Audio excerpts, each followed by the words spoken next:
Wah, wah, wah, wah, wah, wah, wah. Wesley sucks. Oh, sorry. Hello, everyone. Well, we had to get that out of the way, didn't we? Hello. What's up, all of my dear friends out there? Oh, my goodness. I'm so happy to see you all. So many wonderful people in that chat. But there is none more wonderful. I'm sorry, everyone. I'm biased. Than my fantastic first officer, the extraordinary RM Commander, Raquel Briggs. What's up, my? You're the one. Good to see you. Thank you so much for having me. I'm so excited. Thank you so much for the warm welcome, Captain. And hail to the chat, guys and gals. We're going to have such a great time tonight. Absolutely. I cannot wait to get started on this one. And well, we already started because we're here. So, how you doing there? Number one, we're ready to talk a little Trek. Well, whatever Trek we have to talk about tonight. Well, it's slightly better. Yeah. It's only slightly better than last week. Agreed. I would agree with that. There's more. I think there's more good stuff this week. Everyone, don't worry. There's plenty of Wesley bashing. Don't worry. For me anyway. Don't worry about that, folks. Oh my goodness! Look at this great crowd we've got, though. I think we should start. Why don't we just start right at the get go? I'll do. Let me do the show notes first, and then get maybe, and then we could don't start this with me. My mouse is That's okay. Giving me some troubles here. That's all right. Yeah. Why don't we start with the? I'll do a quick show note. If I have any, let's see. No, I don't have any. Never mind then. No, we do have shows coming up at some point, everyone. Monday night. Hey, look, I promise we're gonna have more plans and structured shows. First of all, though, I want to thank the great Flash who was here with me this past week. This past Wednesday night. And I just had a fantastic time. Now I apologize again, of course, for having to start an hour late because I had something I had to do. But even though we started late and a lot less of our dear friends were able to make it, we did our top 25 all-time favorite TV shows countdown. And as always with my buddy Flash, I had a fantastic time. So that Wednesday night, we will do our follow-up to that show with our honorable mentions and talk about the shows that just barely missed the cut. It killed us to leave so many great shows off. And it'll be back at our regular time, more importantly, 9 p.m. Central Standard Time. And Monday night, it'll be comics talk of some sort. That I can tell you. There you go. The great Pat S is here. So and that's a show note I wanted to do. He is, you can see it in a link in my description below for the wonderful Purple Valkyrie's channel. And he and Purple Valkyrie have been doing videos, reviewing on the show Rick and Morty. And they pre-record them, and you could just go to her channel and find those, if I'm not mistaken there, Pat. And he asked me to mention that, and Pat's a good buddy, so I thought I would throw that out there. Yes. I was doing show notes anyway. Oh, yes, Jill. Yeah, we did our top 25 TV shows, and it was controversial. Not really. It was, yeah. It was, my list was embarrassingly geeky, of course. But, that was to be expected. But, his list was way more mature than mine. Well, I don't know. His was pretty up down through. I don't know. I was out of town, but I did watch it from my hotel room. And, did you? I was very, very pleased. Oh, well, thanks. We had fun doing it. It was again, hated doing it late like that, but I had a lot of fun doing it, and it was brutal leaving some of those. It's hard, isn't it? 25 is a tough number. There. That's why we chose it. And you can't do 50 or that's cheating. Somehow. Well, I tell you what, we will say our shout outs after I mention everyone. I'm not forgetting this, and I do it every time. The Fantastic Four, August 8th, 1961 was the release. 60 years ago to that day that the Fantastic Four #1, Marvel's most important. Marvel stole that from Kirby, but that's beside the point. We're going to celebrate the 60th anniversary of the Fantastic Four on August 8th, 2021, 4 p.m. Central Standard Time on that wonderful Sunday. I shall gather my Global Geek Gang. And because Marvel and Disney is inadequate to the job of celebrating the Fantastic Four, and they have proven it, it's up to us, folks. And I think we could. Well, I know we could do it. I know, and I say we because I'm going to gather a gang, and we're going to have fun because Marvel's first family that means a whole lot to me. So let's see here. Make sure I got all the names, and then we will start. Oh God, man, you keep changing your name, but I know who you are, Captain. Let's see, Captain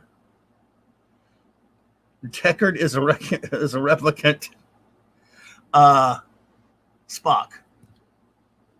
Deckard is a replicant Spock. I know who you are, so you just throw me out there. All right, everyone. Now we're going to start at the beginning because I wrote all these names down, and we'd like to get our hellos going so we can get to work here. So, Phantom Outsider, welcome. Hey, nice to see you. Always a pleasure, my friend. Thank you for popping in. We appreciate you. Let's see here. Make sure I'm caught up. Okay. All right, here we go. The Great Lord Thoth. LT, long live the Legion. Avon lives, long live the Legion, buddy. Man, first we got Deckard as a replicant. Now we got Tyrell. What is all this Blade Runner stuff going on here? Whoa, Tyrell 72. Thanks for popping in. Okay. Snortopoopus Cuber is here. Snortopoopus! Cuber. I love when she does that. Stephen Thompson, welcome, my friend. Hey, Stephen. It's so nice to see you. And yes, Dream Girl is coming along. I am in the final stages of Dream Girl, and I have booked a photographer to take some pictures. But as per usual, they will not be photoshopped. They will be the same as my Andorian because Photoshop is lying. So I promise you that they'll be good, and they'll be done in the same style as my Andorian. Nice. Oh my goodness! Thank you so much, Anti-Derivative Jill, for that super chat. $2 super chat. Thank you so much. It is wonderful to see you, Jill. I'm not experienced at getting these yet, so you'll have to forgive me. Oh, look who's here. Dad Man's here. I'm writing down names, so I don't forget anyone, folks, because we know how bad I am at that stuff. But Anti-Derivative Jill, who is a huge supporter of this show and is a brilliant woman and a bona fide Trekkie, she says, "Oh, neat! Look what I can do! I love this show." So definitely have to read it out for folks who are imbibing this as though it were a podcast instead of being here in the live chat and watching it as though it were television. So Anti-Derivative Jill, we love you and thank you so much for supporting the show. Thank you so much, Jill. I really appreciate that, and we appreciate your participation every week when you hang out with us. You are amazing. Thank you. Let's see. I'm having a bit of a tech issue. Everyone, bear with me here for a sec. All right. Let's see here. Okay. The lovely, beautiful Arwen Avalon is here tonight. Thank you for being here, Arwen. Yes, beautiful lady. Thank you so much for joining us. I love your company, and I'm so excited that you're here again this week. Absolutely. The great Feliciano's as in Raymond and better half Sandra. So, welcome back, Sandra. Great to see you. Yes. Well, I saw some kisses flying in that live chat, and I knew those romantic Felicianos had to be behind it. So, my love to Raymond and Sandra. Oh, man. Well, it's great to see him. Sandra's been out for a while, and now we know she's been busy, and I guess she's back in town. So, Sandra, welcome back. Thank you, the great Eric K., our wonderful friend, the Bronze Surfer, the creator of the comic book Cabal mystery, and our all-around buddy. What's up, buddy? Thank you so much. He's a $5 super chat. Thank you, sir. I love you so much. He says, Clobby, I was surprised about your top 3 shows. Gilmore Girls, Golden Girls, and Dawson's Creek. So that's how you're going to be, is it? You're going to pay us to tell lies. Damn, love you, dude. Eric. That's cold, buddy. Because it's not like I mean, well, what's worse, the lie or the $5? You're a sneak, man. I mean, no wonder you're a conspiracy theorist. We love you, Eric. Thanks, buddy. Yep. The great Chris Persia's here, of course. Yes. Thank you so much. Yes. Bro, we appreciate you, the great master of all of this Canadian wrench. And yes. that we thank you for that super sticker. Oh, thank you. I don't know what it is, but whatever it is, I know it's good. And I love you, Chris. And thank you so much for helping us to produce this show, you and Eric. We appreciate you guys wrenching so much. And you're such a great personality and such a great Trekkie. So thank you so much for that. Yes, I can't see what the super stickers are over here on the maybe if I do a pop-out chat or something, I could try and see it. Yeah. But it's a pain in the ass with my system right here. So but thank you so much, Chris. Chris, we appreciate you, man, and all you do. Yeah. Let's see here. JT Kirk. Thank you so much. 1776. My favorite year, and I think you probably know why. We all love freedom around here. Hail, Clobby and Raquel. So glad to finally. Well, you know what? He deserves to hear it in your voice. My voice is terrible. Hey, Clobby and Raquel. So glad to finally be able to give you a SC. Here's 1776 USD. No bloody A, B, C, or D. Thank you both for boldly going where no YouTubers have ever gone before. P.S. Shut up, Wesley. Wesley. Love you, JT Kirk. Thank you so much, my friend. You better have your socks on, hun. You better have those socks on. Oh, he's got those socks. That's right. Oh, man. Mr. Angel, thank you for being here. Yay. And you know who's here? Who? The lovely Janet from another planet. Interplanet Janet. She's a galaxy girl. Yep, absolutely. I love when you sing that. That's, of course, why I said it, because I knew you would sing it. Hi, Janet. Love you. Great to see you, Janet. Oh, man. Let's see here. My good buddy, the great Steve Mitchum. Hey, baby. Thank you, buddy. Thanks, bro, Maddie's for $5. Thanks, bud. I appreciate you. He just likes to, wow. To say that should cost you like about $1,000. Don't do it. Don't do it. I think my price, I'm not saying that. My price should go up way high to have to say that one, brother Eric K. Thanks a lot, buddy. Here, I thought you were a pal.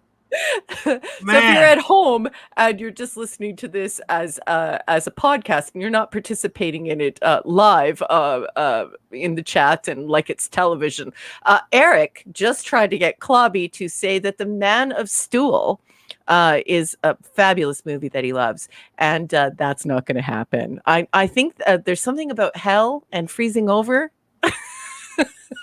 Well, there are those two things for sure. Absolutely.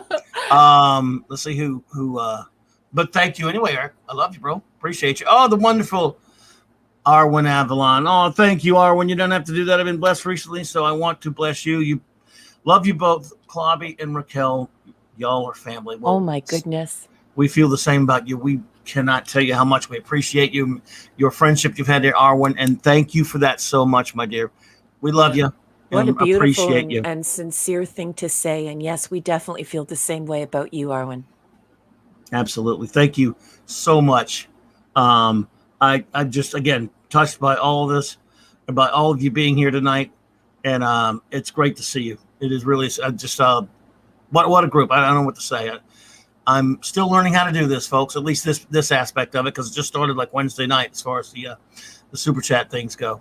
So. And I love that you guys are doing this to him. He totally can't handle it because he's so modest and unassuming, and he has such wonderful manners. He feels so much pride and gratitude, and he cares for you all so much. You're going to have to train him to accept these super chats. But I could say openly that I love you all for doing it. I think it's absolutely fabulous. He deserves every single penny. So thank you all for everything you're doing for Clobby.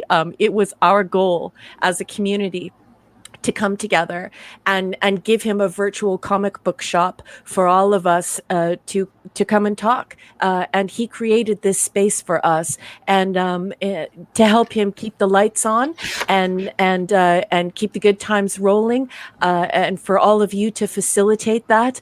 I just cannot thank you enough. You are such a wonderful community of people, and each one of you individually has become a dear friend to me, to Clobby, and to this channel. So we could not do this without you, and I'm so happy you're spoiling him. I love you all. Way to throw gasoline on the fire. Before we get to the next wonderful super chat, we're gonna finish up with our hellos here, so we can do that and then get on to the show there for folks. So the great D Bud Martin's here, buddy. D-Bud! And Mr. Stuart Mitchell. I'm not sure if I know that name, but I think you may have been here before. But Stuart, hello. Thank you for being here. Absolutely. JT Kirk, again, thank you, buddy, for that. I got my list here. The great Kal-El 48. Hey there. Hey, nice to see you. Thank you for joining us. The great Steve Mitchum, of course. The great Mark D with a C is here. Yes. Are you still out in the wilderness, buddy, or what? Yes, I think he is. Shout out to Pat S, buddy. Yes. And then Zathras61 is here. Zathras C and Zathras do it. It's always good to see you, Zathras. Zathras. Oh, we love Zathras. Now, this is a new name, so please forgive me if I'm butchering it. Nirot Anaximandable. I can't even, man. Anaximandabear. I'm so sorry. I do not mean, I'm just an imbecile. I can't read things very well, so I'm sorry about that. Nirot, as if I'm saying that incorrectly. You could phonetically spell it out for us in the chat and help us out with that if you choose. But if not, you're gonna get called Nab. Let's see, Nirot. Anaximandbear? Anaximandbear. Anaximandbear? Yes. Is that right? I think so. Okay. Well, perhaps you'll read Wolfie's super chat. Thank you so much, Wolfie. 762. Oh, Wolfie! So good to see you. Ow, ow, ow! Oh my God, Clobby. You enabled the Latinum giving tool. Hi, Raquel! The Saturday night Trek streams have been a real highlight of the week. Yeah, thank you so much, Wolfie. I enjoy your company immensely, and thank you so much for that super chat. We have a great show for you tonight, and I cannot wait to hear your comments. Well, thank you so much for that. Let's see here. Let's see if anyone else has showed up. We will get on. We'll get on to it but there's another one from our friend, the great Mark D with the C. Go for it. Oh, great. Put this towards violating your action figure moratorium. Congrats on the monetization. You deserve it. And, Mark D with the C is not only friends with us on this channel, but he's friends with us in real life. And he's helped Clobby and I with so many things, and has just been such a great friend to us. And, Mark and I were really, really pushing to get this monetization to happen, because we love Clobby. So Mark, we did it. He's over the finish line, and thank you so much for the super chat, and just thank you for being a wonderful friend. You're the best, hon. Thank you, buddy. Hope you had a great trip this week, man, and I can't wait to talk to you soon. Dad Man Walking 55, another dear friend of the show. Hey there, buddy. Yeah. Thank you. Here's your $2. Yeah. But he's get on the bike. Well, I'm not sure I can interpolate that properly, but you know what? We love Dad Man here. And shout out to Mrs. Dad Man. Yes, because Mrs. Dad Man Walking is a Trekkie in her own right, and oft has a completely different opinion on episodes than her husband. So together, they're a pretty dynamic duo, and I love their company. Thank you so much for supporting the show, Dad Man Walking, and the Mrs. Absolutely. Thank you so much for that. Let's make sure I got everything so we can get caught up here. Sorry, I'm a little behind on my chats, folks. This thing really jumps on you. Eric K. There he is again. The great Eric K. Spock needs a special Raquel shout out tonight. Yeah, Captain. Oh, there you go, Captain. Well, go ahead, Bree. Go for it. Captain, is Deckard a replicant? Spock needs a special Raquel shout out tonight. So here is your special shout out. Captain, is Deckard a replicant? And I hope that will suffice. And one kiss. Mwah. Thank you, Eric. Eric, we really do appreciate you, brother. You've been a great friend of the show, pal. R.N. Feliciano, if you want to take that one, because I'd rather hear you than me any day. So, Raymond Feliciano says, congratulations, Clubby, on your monetization. You deserve it. You and Raquel were epic on Friday Night Frolics. Also, he says, Wesley sucks. Let the savaging begin. yes, absolutely. By the way, Mark D with the there's a link below in this channel to his new channel he's got, but there's of course right there the great Steve Mitchum has posted that. And before we move along, our illustrious first officer is just as humble as I am, and she has of course many works of fiction. And please tell them about that while I gather the next super chat. Yeah, so I am a scholar, so I write lots of nonfiction, but some people are starting to catch on to the fact that I also write science fiction. I write fiction, folks, and I have always loved short story forms, especially things like flash fiction. So if you like Electric Dreams, like Philip K. Dick, or you like the science fiction from Sir Arthur Conan Doyle, or you like Edgar Allan Poe, or you love watching The Outer Limits or The Twilight Zone, please look for me under R.M. Briggs on Amazon or on your Kindle device. And there are some short stories that are under $1 that I hope you will enjoy. Thank you so much. Then we got one more here before we get moving on to their episodes, because we've been on this for a while now, and this is a new fella, a new person. I'm not sure. Nemo Nova. I love the name, by the way. Go for it. Thank you so much, Nemo. Nemo Nova. So no name, but an explosion, a birth. What a loaded name. I love that. Nemo Nova. I can't stay. I just wanted to pop in and say hello. We all enjoyed you both so much last night with Doomcock. Good night, all. Well, Nemo Nova, I just want to say to you, thank you so much for supporting this channel. Thank you so much for stopping by, and thank you for your wonderful comments on Clobby and I appearing on the Great Doomcock's channel. We love him around here, and we're so pleased that you had a good time. Absolutely, Nemo. Thank you so much for that, and I hope you will stop back in. Dave G Sound, welcome. Good to see you. I think we're caught up on everyone who our hellos and everything. I hope we are, because we like to say hello to everyone here. We don't like to leave anyone out. If we miss someone, just know that my chat is kind of, my chat here is kind of wonky. But we're gonna get started with our reviews tonight, because again, this is the first time we've ever had super chats or anything to deal with. What we will do is, as we move along, when we have breaks in our reviews, we'll take care of that as happens. But right now, my wonderful first officer will explain a little bit about what we do here on Saturday Night Star Trek, and we'll get everything worked out, and we will review our episodes. Yes, we have 4 for you tonight. We're in the first season, and go for it. Before we do that, just extremely quickly, because the Steves are here. Here is the running joke that is required of this Canadian. These are the Steves I know, I know. These are the Steves I know. These are the Steves I know, I know. These are the Steves I know. Are they all here tonight? Nice. Yeah, the singing is supposed to be bad in that song, so don't hold it against me. It's wonderful. Just Joe, what's up, Jobber? Hey! Okay, so if you're participating in this via a podcast and you're not here in the live chat, there is a visual on the screen that is from a book called Star Trek 365, The Next Generation. And it's written by Paula M. Block and Terry J. Erdman. That's her husband. And it has been christened, blessed by the great Ronald D. Moore. And around here, we use this as the launch off point to not only summarize the episode, but to also uncover previously hidden or not talked about or revealed production facts or things that happen on the show that might not be out there in the public sphere. And we do that because, a lot of this stuff that happens for us as Trekkies happens in this user-generated environment.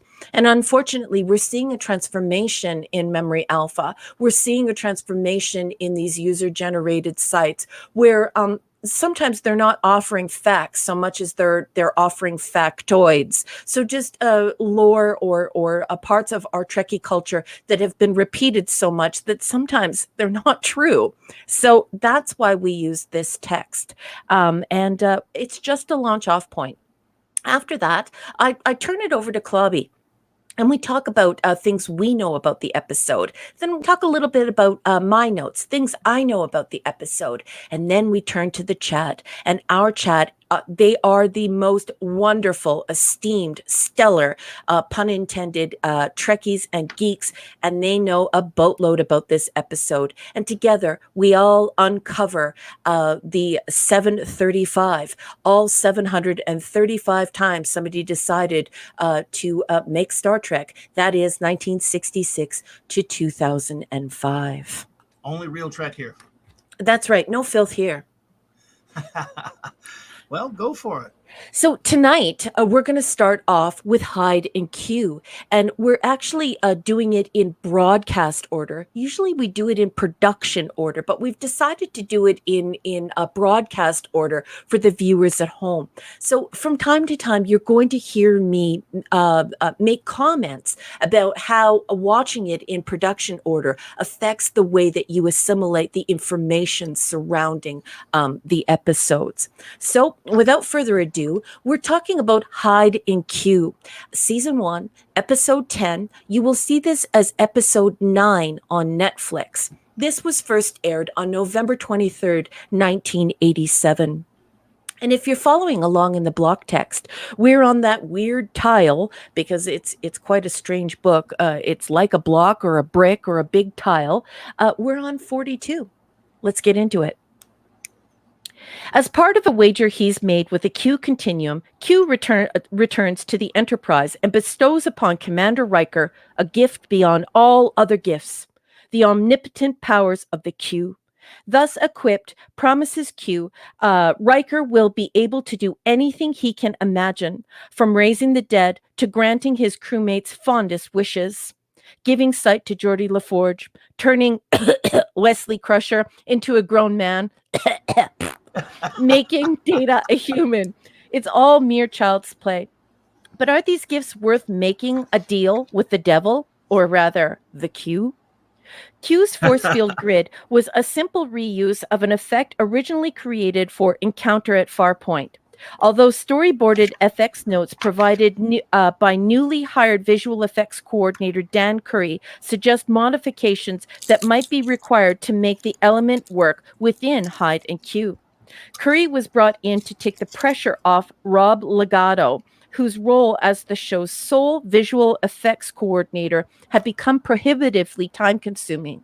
Curry would now share those responsibilities, with one man typically overseeing the odd-numbered episodes produced during the season, and the other handling the even-numbered ones. And that is all the block text has to say about Hyde and Q. So now I'm going to turn it over to Clobby. Clobby, what did you think of the coverage on this episode? And what do you think of the episode in general? Interesting coverage as always. I like the block text. The episode, this episode had the potential to be the greatest episode in all of Star Trek history, because there's a scene where Wesley gets impaled by one of those animal thingies, as they called them, animal things. And then, of course, it's a big tease. We get it taken back.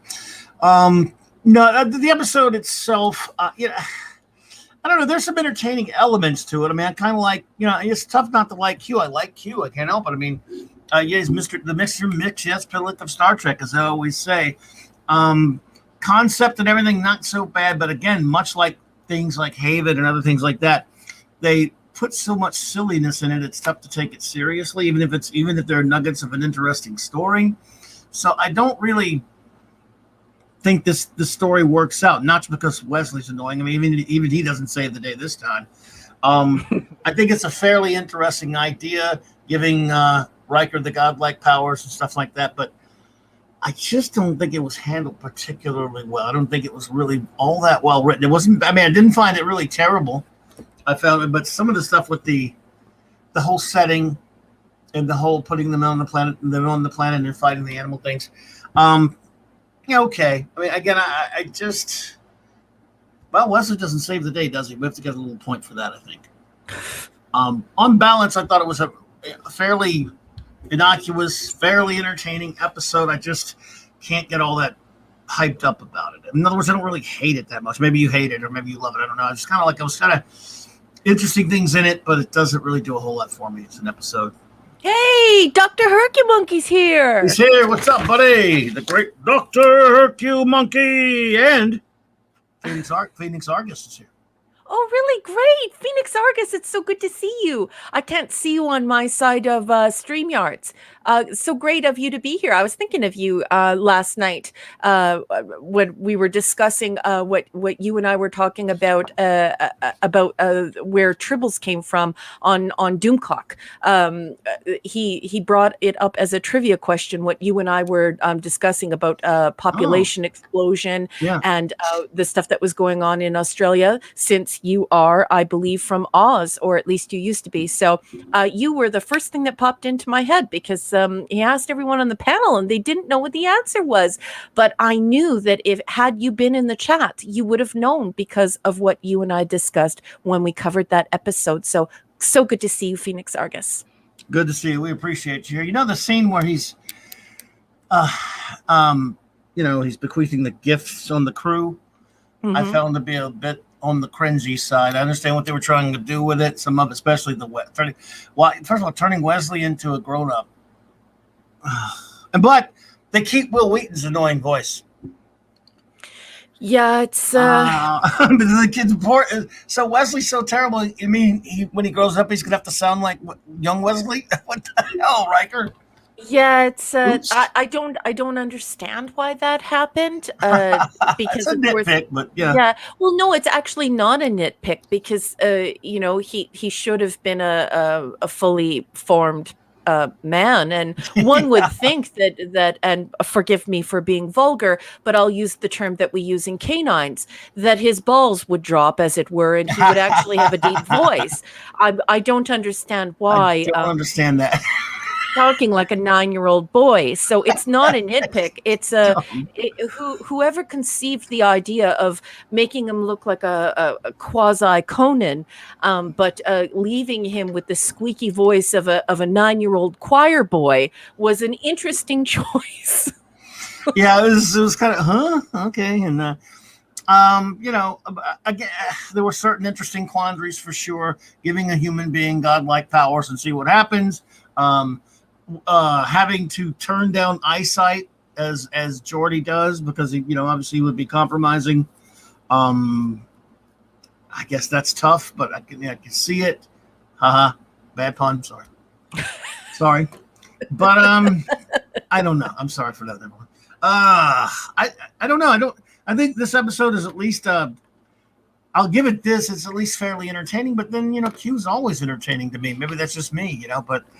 As a story, I don't know. Anyway, what did you think of this? Or do you want to go with notes? Well, first, before I get to my notes, I would like to say that I agree with you. Like, all of your comments. You and I, we definitely see eye to eye on Star Trek in many ways. It's probably how I wound up considering you my best friend after a year of hearing you talk about Star Trek. But I think that we're away from Trelane.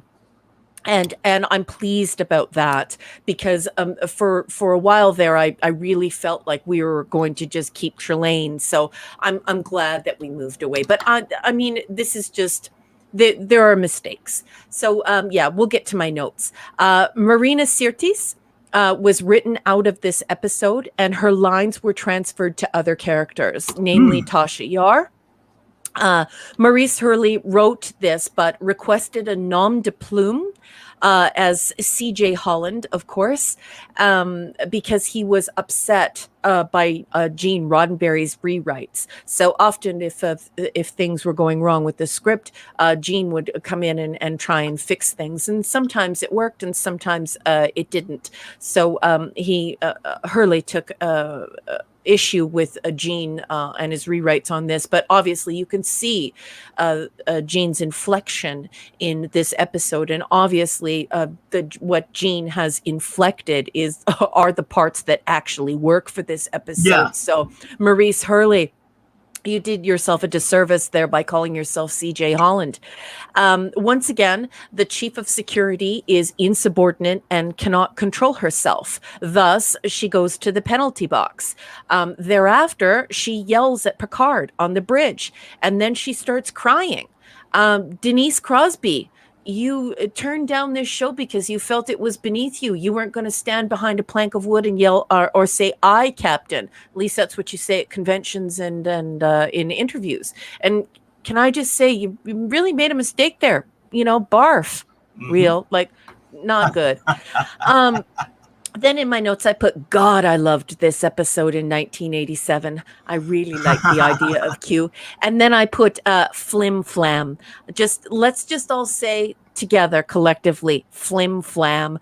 Such a great word. Yeah. And the thing is that, I believe it's Will Wheaton who criticizes this episode and the concept of this episode. I may be wrong there. You might have to look that up, but I'm pretty sure he pretty heavily criticized this episode. And I would just like to say that I personally think that it was a clever idea, and it probably came from Gene. This idea that people in stories get wishes from genies, but here you're being the genie. So you go from using the genie to being the genie, and I really like that idea. You rub the lamp, and instead the power would be yours. You wouldn't be asking the genie for those powers. And then of course my next comment is Charlie X and Squire of Gothos ending. Boo! And then I did not like how much time they took to explore Riker's turnaround. Riker's turnaround is way too tidy, and he has like a poop-eating grin on his face. I believe that's the saying, although in much more vulgar terms using profanity. But I just don't understand why the turnaround is so tidy, and he has that stupid grin on his face. And those are my notes, boss man. Oh, there you go. Like I say, it's the ideas there. I mean, I think the idea is actually pretty good. They're giving the powers to Riker, that kind of stuff, and to test him out, something like that. But the problem is they waste so much time in this episode. By the time they do that, there's almost no time for them to deal with that aspect of the story properly. I think that's the biggest problem with this story. Not the idea so much, it's the execution. Because, correct me if I'm wrong, but isn't it like maybe by the time he gets back to the Enterprise with the powers, and saves everyone and gives us, and we have to see the biggest tease scene in all of Star Trek history, where we get to see Wesley killed and then has to get brought back to life. When he looks down at that stick impaling him, it's just, you can't help but burst out laughing. It's priceless. But you see, there's my thing though. By the time he gets back and they start, the whole dealing with him having the powers, what is there, maybe 10 minutes left of that? Yeah, and they took up way too much time. Like I said, I'm so glad that you agree on that, because the Riker's turnaround and instantly has a smile on his face as though he's instantly learned his lesson. It's like catching a kid with their hand in the cookie jar and you slap their hand and they're like, "Oh yeah, I shouldn't have done that." This is not enough time to express remorse. So it's too tidy and too quick. Well, yeah, I tell you what, I will ask you for your rating. I'll give mine, then I will ask our chat. Please, everyone, wait till we ask for it. So it helps me, believe me, because this thing goes so fast. So this chat, I miss a lot if I don't wait. So number one, what is your rating of Hyde and Q? Okay, so for the reasons that I put in my notes and the fact that we have now differentiated Q from Trelane, which I think was very important despite the accoutrements, I'm going to go ahead and give this a very generous B-. Okay, yeah, that's fine. I mean, I'm going to go ahead because of at least as John Delancey is always very entertaining, and there are all kinds of things wrong with the episode, but at least it doesn't really. In fact, at least some of the cringy stuff keeps me from being as bored as I am sometimes in this first season. I'm going to give it a C. Okay. And let's see here. That's for me this year. That's pretty generous. Yeah, I'm trying not to be too cruel to it, and of course, No, it's good. if you're part of this community, you know that I am a teacher who tries to give the highest marks possible in all circumstances, and so this is the absolute highest that I can give for this episode. I gotcha. Well, let's see here, everyone. If you could put your ratings and your comments. We have one from Phoenix Argus, and we appreciate you for being here, Phoenix. I'll give it a C+, mainly due to Q and the Trelane vibes that I get from him. However, I find that the story is slow during the conflict. Mm-hmm. While I can appreciate the concept, the execution was poor. Yep. I'm with you on that one. I believe Janet has one. Let's see. There we go. Okay. Sometimes it's tough for me to tell it's if we're having a rating or someone's just saying something, so it takes me a second to find out, folks. The idea behind getting the power of God is something I feel everyone in the world would love to have, even though the acting could have been better. My imagination made up for it. Yeah. A B from Janet. Thank you, Janet. Yep. Thanks, Let's Janet. see here. Let me see. Next one is. I try not to miss any of them, folks, but it does happen sometimes. It's kind of this wonky chat here. I think we got one from Thoth, the great Lord Thoth, buddy. LT. C-. Love John, great actor. Q is fun. Having another Q episode so soon after the last was too soon. A lot was meh in this episode. Wesley's death and several pluses to my rating. Pig soldiers, yes. Yeah. Well, I did not love the pig soldiers. Bop, bop, bop. Zathras says, A, when Wesley was killed. F, when Q brought him back alive, or I guess Riker did, but yeah. Zathras will get Grawl to play the Babylon 5 episode Gray 17 is missing. And over and over again until we get to season 3. Zathras has spoken. Yes. You're the man, Zathras. We love you. And we love Babylon 5. So you still watching that? I need to find another way to watch it, or I need to speak with the person who's helping me watch it. Gotcha. Mr. Angel, thank you for being here. We appreciate you. I give this episode an A, simply because I find giving Riker, of all people, this cosmic power a joke of cosmic proportions. Q, epic. Yeah. Thank you. Appreciate that. C. That review was heavenly. It was. Sorry. Where's Scuba Pete? I don't know. We're gonna have to find Scuba Pete, I guess. Let's see here. R.N. Feliciano. C. The return of Q. The concept of Riker having cosmic powers intriguing, but it was plotting and Wesley came back. Ugh. Yeah. Yeah, buddy. That's the biggest bummer of all, isn't it?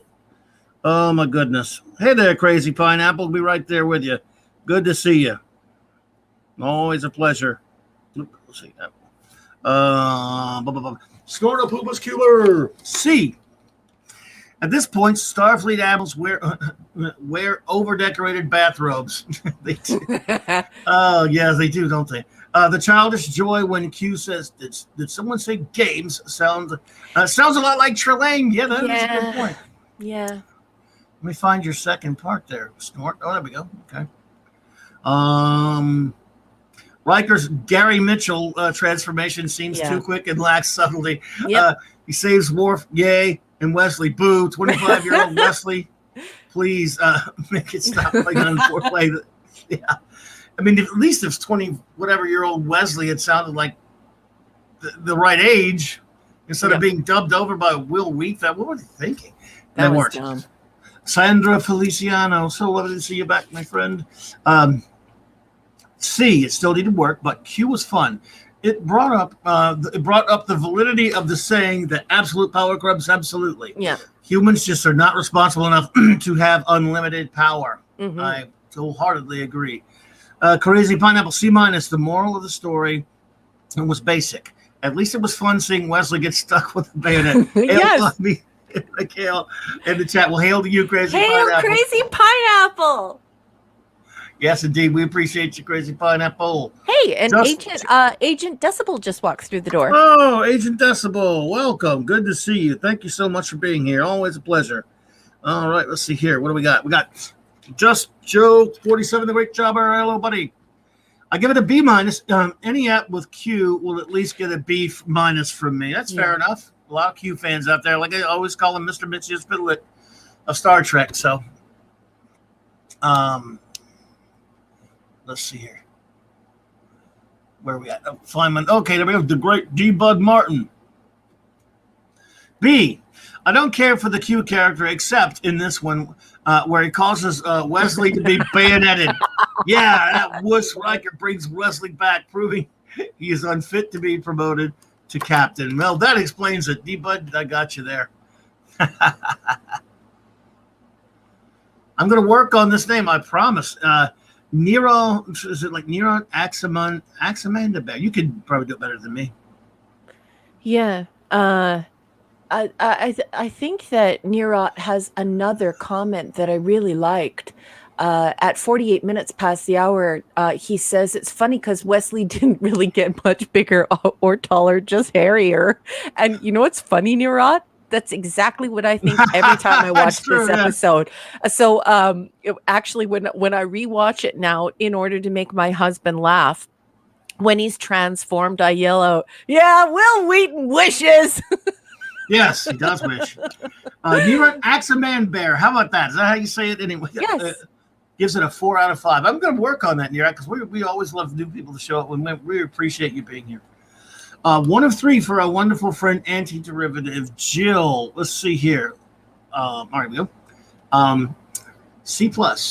Fabulous opening that promises a thrilling rescue mission starring Beverly Crusher. Yeah. Oh, wait, never mind. It's a Q and Riker episode that's not as good as Where No Man Has Gone Before. Oh, so true, Jill. Let's see here. I actually love the philosophy stuff here. Yeah. And I know they were on a rescue mission, but they didn't have time to scan Riker's mind and body to learn all they can about Q. Good point. That's a good point. We must reject the power of the Q because we have not earned it yet. Fine, whatever. I shouldn't be saying fine, whatever, to a Star Trek episode's morals, but that is how flim flam they are. Well, she nailed it. It's just so fun. You know, flim flam is just so fun. Very well done there. Very well done, Jill. Thank you. C- for Pat S. TNG relied on Q way too much. I like how DS9 handled Q. 1 episode, punched in the face, not seen till Voyager. Oh, there you go, Pat S. There you go, buddy. Let's see here. R1. The lovely R1 Avalon. B- for Q and C for Riker. All that power, and he couldn't give himself a beard. Yeah. There you go. We had to wait a whole season, didn't he? Kal-El 48, A-. An intriguing episode. Loved how it showed through Riker how humans aren't ready for Q abilities, but stated how far humanity will evolve. Points off for vicious animal things, though. Yeah. I mean, I hear you. What is going on with that? Stephen Thompson. Stephen Thompson. Oh. 4 to 5 poopy diapers. This is the episode I mentioned last week. Disrespectful to Riker. I feel like such an idiot. Quite right. Sorry, you're sub number 1. Yeah. You're no Starfleet Admiral. Q. Let me find. Yeah, Stephen. Some of this dialogue is just horrendous, isn't it? Is this our first view of the female Klingon with a skull cap? Probably. We should be regular. Oh, well, we love Doomcock. Nice. Whenever he asks us, we try to be there because we love him. Hail Doomcock. Thank you so much for that. Doomcock is a great pal. Yes. Phantom Outsider in S. I guess STOS made me. Kirk would have used his phaser rifle and left Riker in an unmarked grave. That's how James Tiberius Kirk deals with insubordinate officers on NCC 1701, a high C for grown Wesley. Well, that's one. That's one. I think. Yeah, the insubordination is just ridiculous, isn't it, Phantom Outsider? I'm so annoyed by it, and it's just, yeah, it's super annoying. Indeed. Steve Mitchum says, Maddie resents the poopy diaper comments. If you're wondering who Maddie is the great Steve Mitchum's gorgeous daughter, and she appears in his avatar. Just absolutely beautiful, exquisite little lady. So, yeah, she says, no poopy diaper comments, adults. The great Eric K. C. Q is always, I guess, he always brings up an episode. I do not think much of Riker. I do not think much of Riker. Tasha, how did she get to be security chief? Worf just rushed in to be killed. No plan. He is Klingon. I am Klingon. I will not listen to reason. Wesley died, which was good. But, yeah, he did. But Wesley died, which was good. The series could have ended right there. Yeah. Let's see here. JT Kirk. Sorry about that. That's okay. B+. I saw this as a kid, and Q and the message in the episode blew me away. In 2021, I give it a C+. Yeah. As the set is done, yeah, to Tia standards, and Frakes' acting didn't land in some spots. Yep. That's fair enough, JT. It's so funny that you should say that. That's why I gave it the B-. It because, you know, when you think back to 1987 and the way that you felt about this episode, and then you reflect on it now, it's very hard to grade these Q episodes. So, yeah, I totally agree, JT. Wolfie. Rating C. I guess I mean C-. Hide and poo. Oh, my God. Yeah, we got Q here, but Riker getting power is kind of meh. I feel like this is a showcase of low production value. That green sky shutter, it stands out at least. I mean, reading the show Hide and Poo. This is so good. I'm sorry for the ugly laugh on the mic, but that was just so good. So outrageous. I was not expecting Hide and Poo. Well done.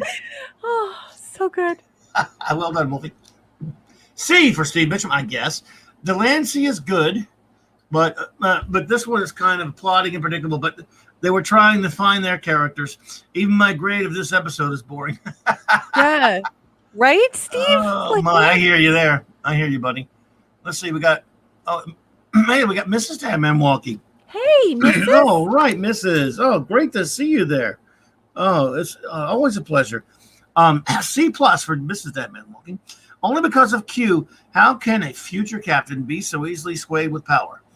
Security guards don't cry. Right. Baby man Wesley, Yep. resolution to down pat, just disappointing. Yep. Oh, Mrs. Dadman walking. Yes. Totally agree. Yes, absolutely. We're with you there. Second part of Phantom Outsider there. Voice, missed opportunity. They should have done a time loop of Wesley getting killed. 10 minutes of that. No revival for Wes. Would have given the episode an A. Hell, A++++++++++++++++++++++++++++++++++++++++++++++++++++++++++++++++++++++++++++++++++++ and really improve the series on the whole. I could not agree more, Mr. Phantom. So just like a Groundhog Day of Wesley being impaled over and over and over again. Yes, indeed. Oh my god. Dadman walking B-. I think it's a minus. I never know if that's minus. Never mind. I'm going to go with the minus because it's there, buddy. It actually kept my attention, as Q always does. The acting ability of Q overcame many of the things that I could criticize, and I stayed engaged the entire episode. That, for me, is a big deal. Hey, whatever works for you, buddy, that's cool. Yep. Absolutely. Let's see here. I think we may have them all now. Oh, B, marked it with a C. I'm sorry. That's what I'm making sure. B-. 2.5 out of 5 Silver Surfer boards. Q is great as usual, and there's some great discussions of human nature and Shakespearean quotes. Bop, bop, bop. Let's see here. Fun to see Worf fight, and embarrassing to see Yar cry. Yeah. Riker as Galactus story wrapped up way too quickly. Yes. Yeah. Yeah. That's right. I think sometimes, like when a young actress is, put on a show like this and they feel that they're above it. And obviously Crosby has acted as though this entire endeavor was beneath her. I think that sometimes they reach too far into the part to try and make it more than it is. And, when we look at Jolene Belloc and the way that she did to Paul, we see that she was actually trying to do the character, not trying to make the most out of the character to develop her acting repertoire. Does that make sense to everyone? I just sort of feel like because Crosby put down the show and put down being a part of it, that her acting becomes more of a focus, and you look more into the character and see what she was emoting there and how evocative she was and whether she did a good job. Yes. And the answer is well, thank you so much, Eric K, for that $5 super chat. I will let as a gift to you, I will let you hear it from the wonderful first officer instead of me. Go for it. Eric says, I would like unlimited power. I would like unlimited power. The things I would do. First, find out what the Cabal's plans are. He's talking about the comic book Cabal, this secret society of all of the folks in the United States who own comic book shops. Or at least once owned them. Who used to own them. Yes. Sorry. Well, I tell you what, Eric, I might let you in on it, man. Oh, Renier just walks through the door. She says, "Hail, you guys. Thanks for stopping by earlier, Raquel." Yeah, Renier, I love you. I just think that you are such a wonderful person in these streams. Talk about being a power wrench.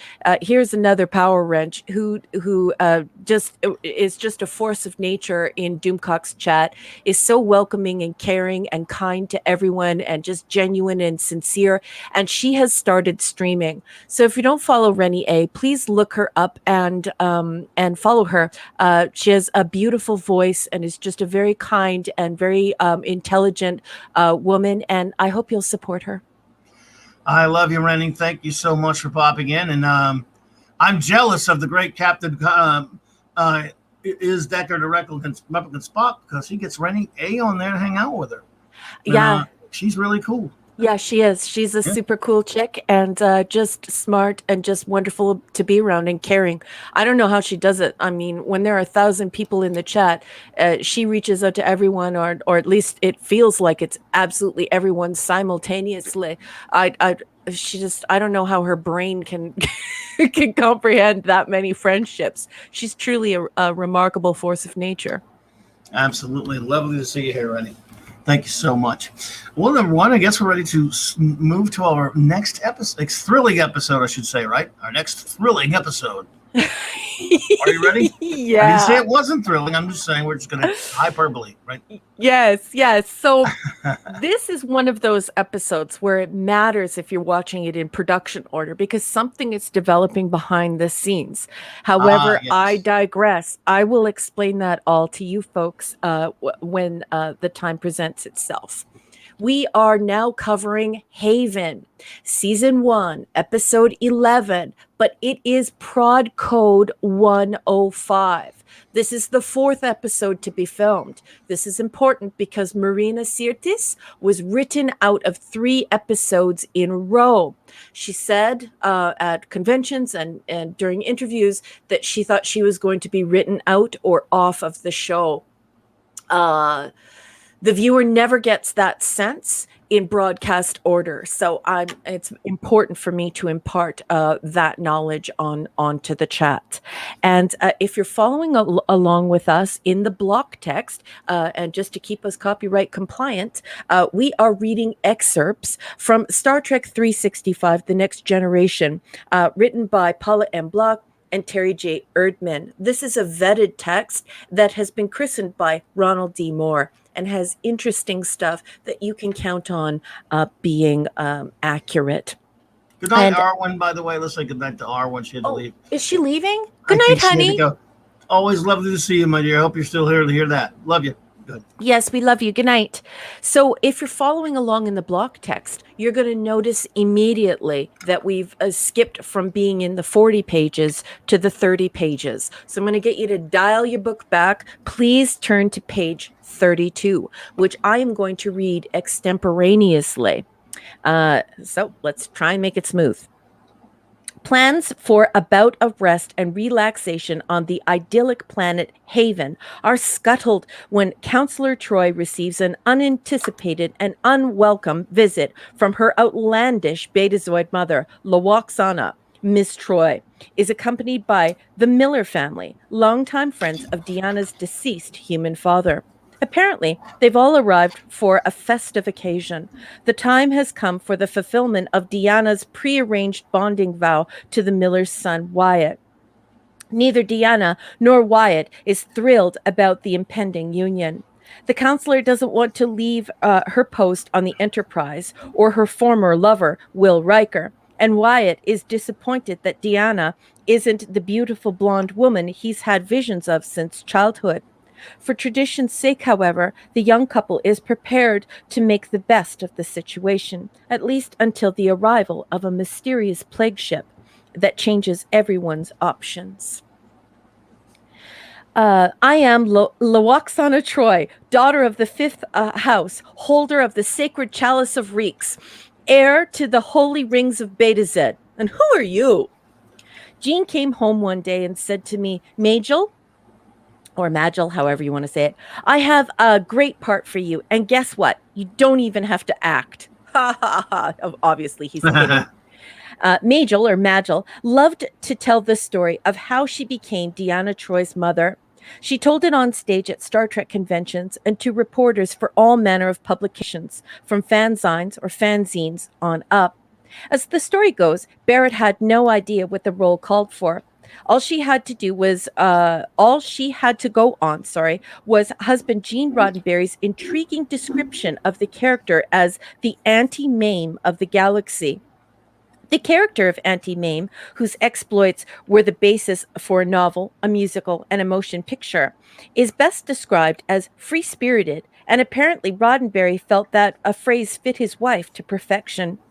Barrett took up the gauntlet, transforming herself into Lawaxana Troy, a true force of nature, alternatively haughty, horny, and happy-go-lucky. Block is writing really well today. She was the over-solicitous mother from hell of Counselor Troy and the fearsome manhunter of an embarrassed Captain Picard, among others. She played it broad during her first few TNG appearances, pulling out all the stops for a character who is often bordered on caricature. However, later episodes allowed her to flesh out Lawaxana's personality and give fuller performances, revealing a woman as capable of feeling soul-wrenching sadness as joy.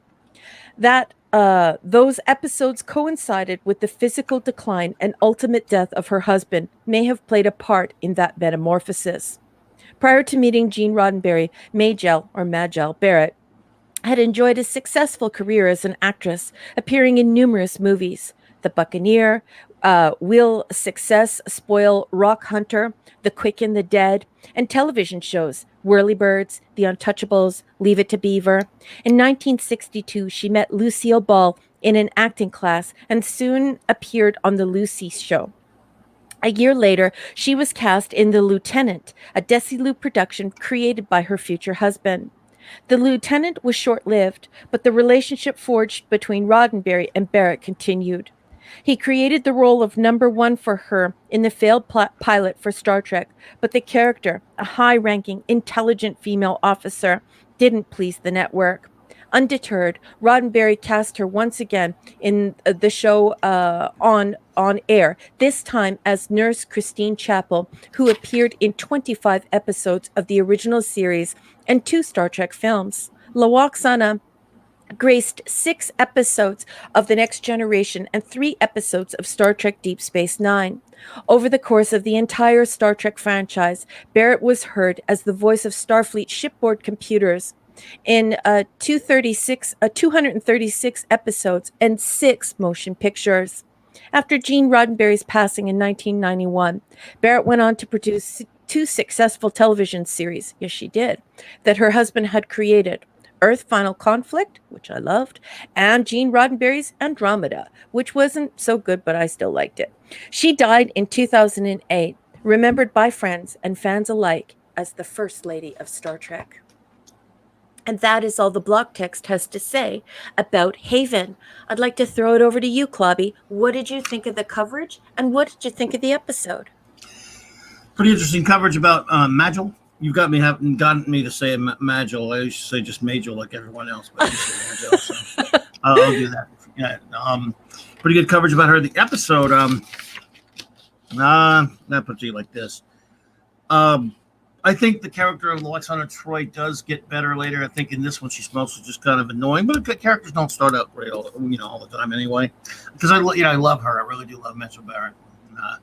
I like Alexandra Troy. I thought she was a little bit. The whole episode's kind of boring. Would probably the word I would use for it personally for me because and I think the biggest reason is this. It's like a lot of the episodes, a lot of the weaker episodes of this show. They don't know what they want to do with themselves. They don't know if they want to be a story about the mother and daughter thing. They don't know if they want to be a story about this arranged marriage thing, which is kind of weird, or this really bizarre idea that Wyatt he's been seeing these visions of this woman all of his life, and that's why for some reason he expected Deanna to be her. Then he wasn't. She's still a beautiful woman and all that stuff. He said, okay, but it's kind of weird. He's been drawing her and all this stuff. Then they just this plague ship, and what were they called again? I can't remember what they were now. The plague ship shows up. Yeah. What are they? I forget what trillions. Something like and they look trillions. Right. I think it is. Yeah. And very in keeping with Star Trek, the original series, they just look like humans because it's cheaper anyway. They're the last of their kind just about on this ship. Correct me if I'm wrong, if I just didn't go into like a haze or a stupor, but they never explained one lick of why he was seeing her in their dream, why they knew who he was. He's not telepathic. No. They're not. Yeah. And he hasn't been he's not Betazoid. Yep. Which I could kind of understand if he were a bit. So, Terrellians, thank you. Yes, I was right. Such an obscure thing. Why? I don't understand why I don't want this obscure crap. And it's just like it takes over the episode. Like, I'm already kind of bored now. I'm just puzzled, and I think that's probably the best thing about the episode is that it made me go, what the hell's going on here? At least I'm puzzled. I'm engaged now because I want to know why. Because it's been a long time since I've watched it. I want to know why this is happening. Why? I don't care about all the bickering. I don't care about this stupid arranged marriage crap, or even making Picard look uncomfortable, and the silly stuff with Data observing all this crap. I want to know. I actually do want to know why what the connection is, how they're connecting. But we won't tell you because we don't know either. Yeah, it's definitely weird. I totally agree with you. That is the nagging question as you're watching this show, and because it's never resolved, it becomes quite annoying. It moves from nagging to grating, and it's also unlikely that in this time that if the Millers had been friends with Troy's father, oh God, it was terrible. Yeah. Why wouldn't he have seen pictures of her? Why wouldn't they have appeared at dinners together or certain get-togethers or family things? I mean, if they were so close that they were betrothed, that's another nagging thing that becomes a grating thing because it too is also not resolved. So it pulls you out of the story instead of creating an immersive experience. It pulls you out. Why is there an arranged marriage anyway? between betazoids and humans should be way above that kind of thing. I would think. I know Vulcans do it, but it's part of their history. You know, it's part of their culture that they've kept hold of because they need to at Ponfar.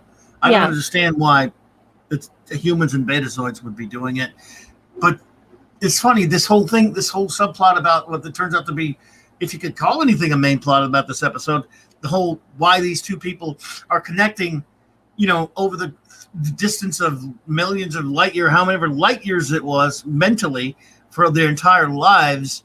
That's the only thing that an answer to that would be the only thing that would engage me about the episode, but we don't even get it. Yeah, it's bad, and it's a real stinker. You know what I mean? Yes, it's what there are several people walking around wearing a poopy diaper in this episode. So, do you have notes? Go for it with your notes. I do. It has come to my attention that many new fans criticize this episode as sexist, and I put in my notes, that's nice and everything. It's really a mock time for Troy.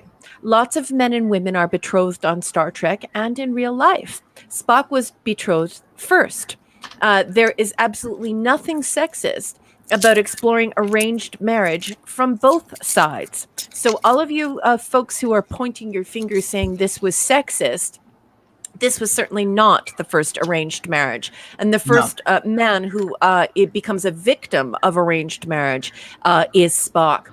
And who has a last name you can't even pronounce. More in my notes, I have Jonathan Frakes. His acting is absolutely terrible. The Decker unit is malfunctioning. TNG Delton Ilea equally sucks. Troy's weird accent, they try to clumsily explain it here. I have always loved Lwaxana Troi, and I'm not annoyed by her at all. I put Tasha Yar gets a poof do.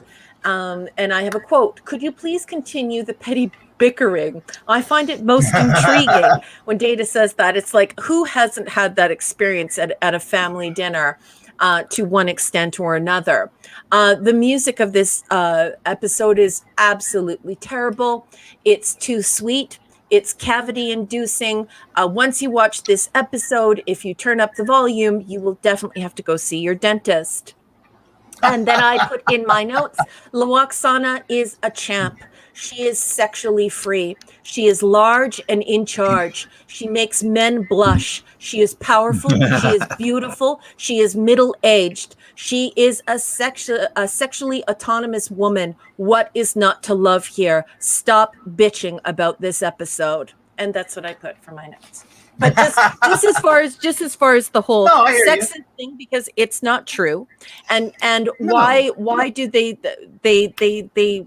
a lot of new people who like the filth are, you know, they claim that they're crying out for these powerful women, but once they get a powerful woman, then it becomes a mom figure that they hate.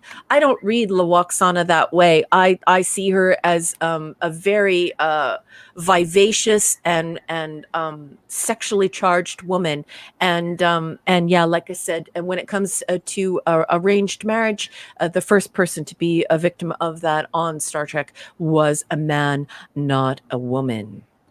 There you. Now, am I forgetting? Because you know sometimes these can go blah with me. It's been a whole 3 or 4 days since I watched it for the first time in a while. Did Wesley not actually save the ship in this one? Because I can't remember. No, he doesn't save the ship. It's 2 in a row. Wow. What a record. Yeah, well, that's also due to our wonderful DC Fontana, who had at this point, according to Will Wheaton, been appearing at Star Trek conventions and on panels complaining about the Wesley problem and that we were going to need a Wesley solution. Maybe that was what was behind the impaling. We'll never know. That's right. Yeah, Jill, I wasn't sure. No Wes in this episode at all. Is that right? No. Yeah. Oh, well, in that case, I'm declaring it the greatest episode of Star Trek of all time. That's it. Boom. Yeah. Well, and okay. Well, number one, what is your rating for Haven? I will give mine after that, and then I'll ask our wonderful chat. I give this rating for this particular episode because I love this sexually charged middle-aged woman. She's not an 18-year-old kid with giant bazongas who is seducing men, because she is a middle-aged lady who makes grown men and powerful men blush, and she's sexually proud and in charge, and just wonderful. I have to give this episode a B- just for Loaxana Troy. Who is just fab. I got you. I'm going with a D on this one. Okay.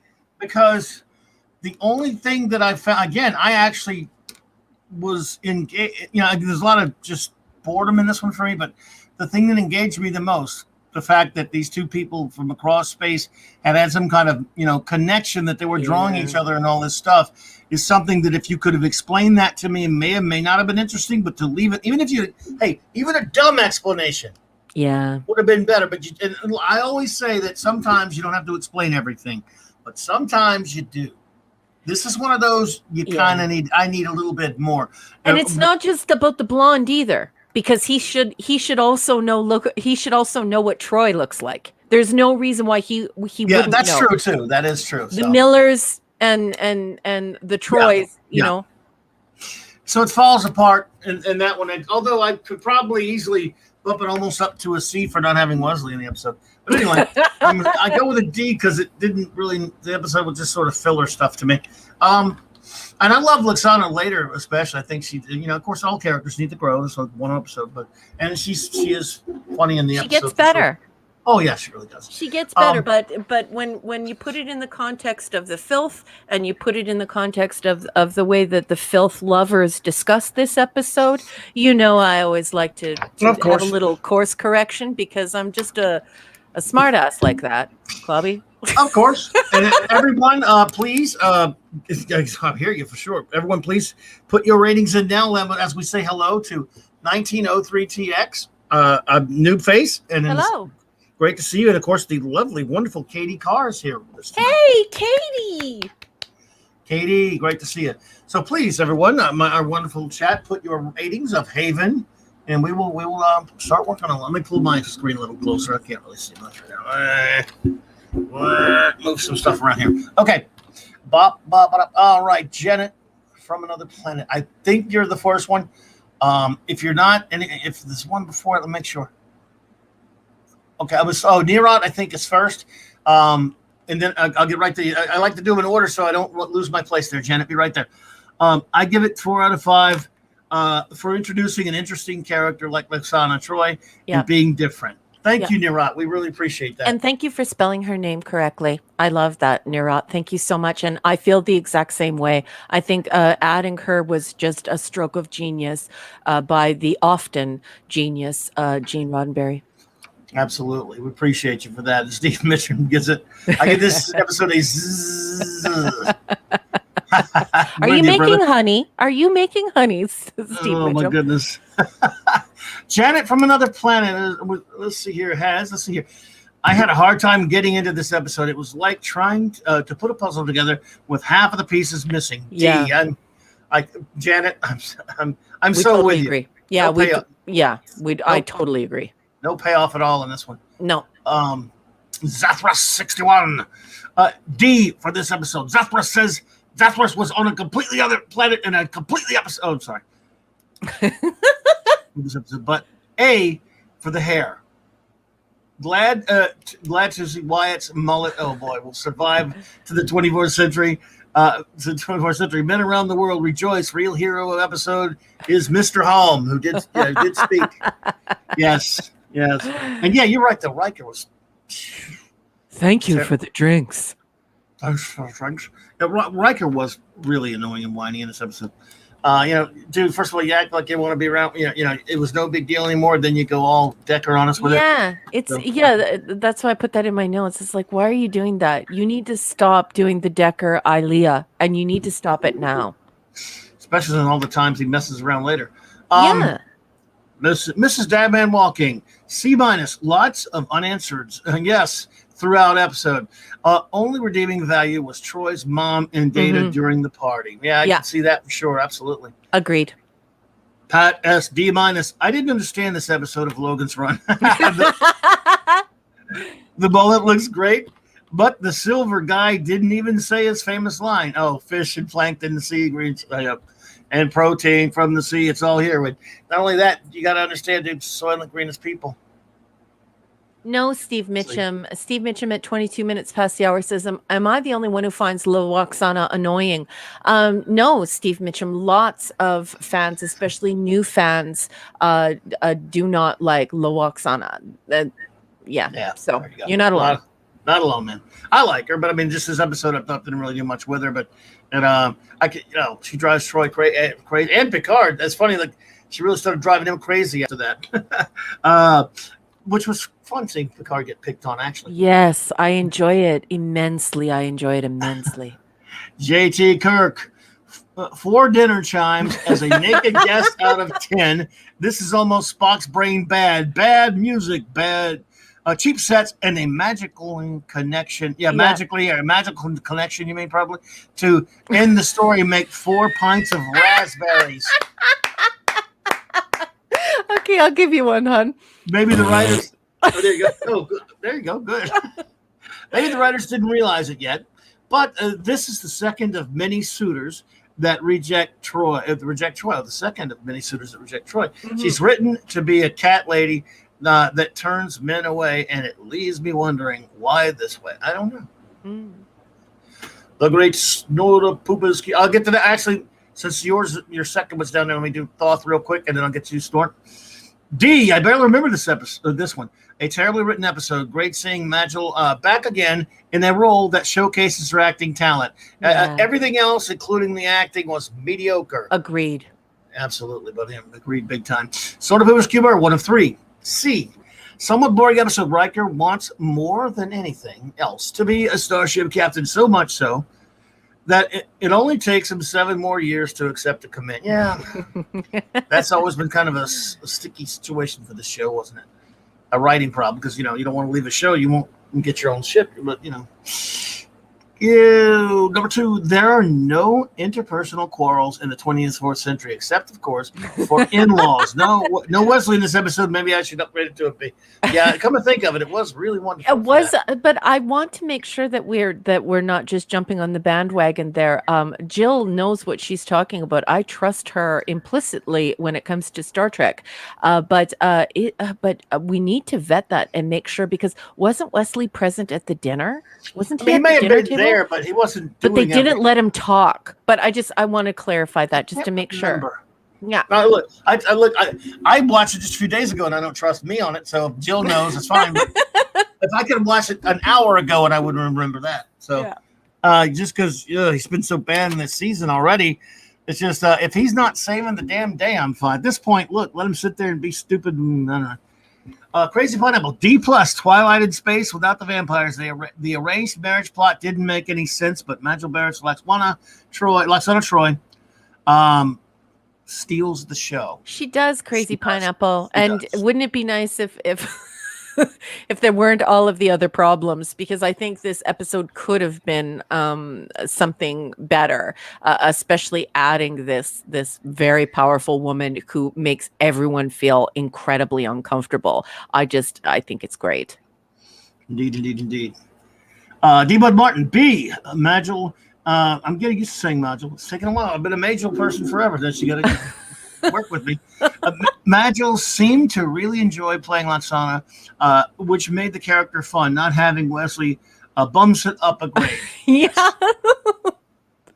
think it seems to be the consensus. Anytime Wesley is there, but not talking, or just not there at all, it's automatically a better episode of the first season. Yes. Oh yeah. Stephen Thompson, C. 1 of 2. Best part, Data says, could you please continue the petty bickering? I find it most intriguing. Yes. See, that was kind of funny. I guess Miss Curtis got her screen time back in this one. Is it a raspberry time? I think didn't you already have that? I could give you another raspberry. Sure. But Stephen, she did not get her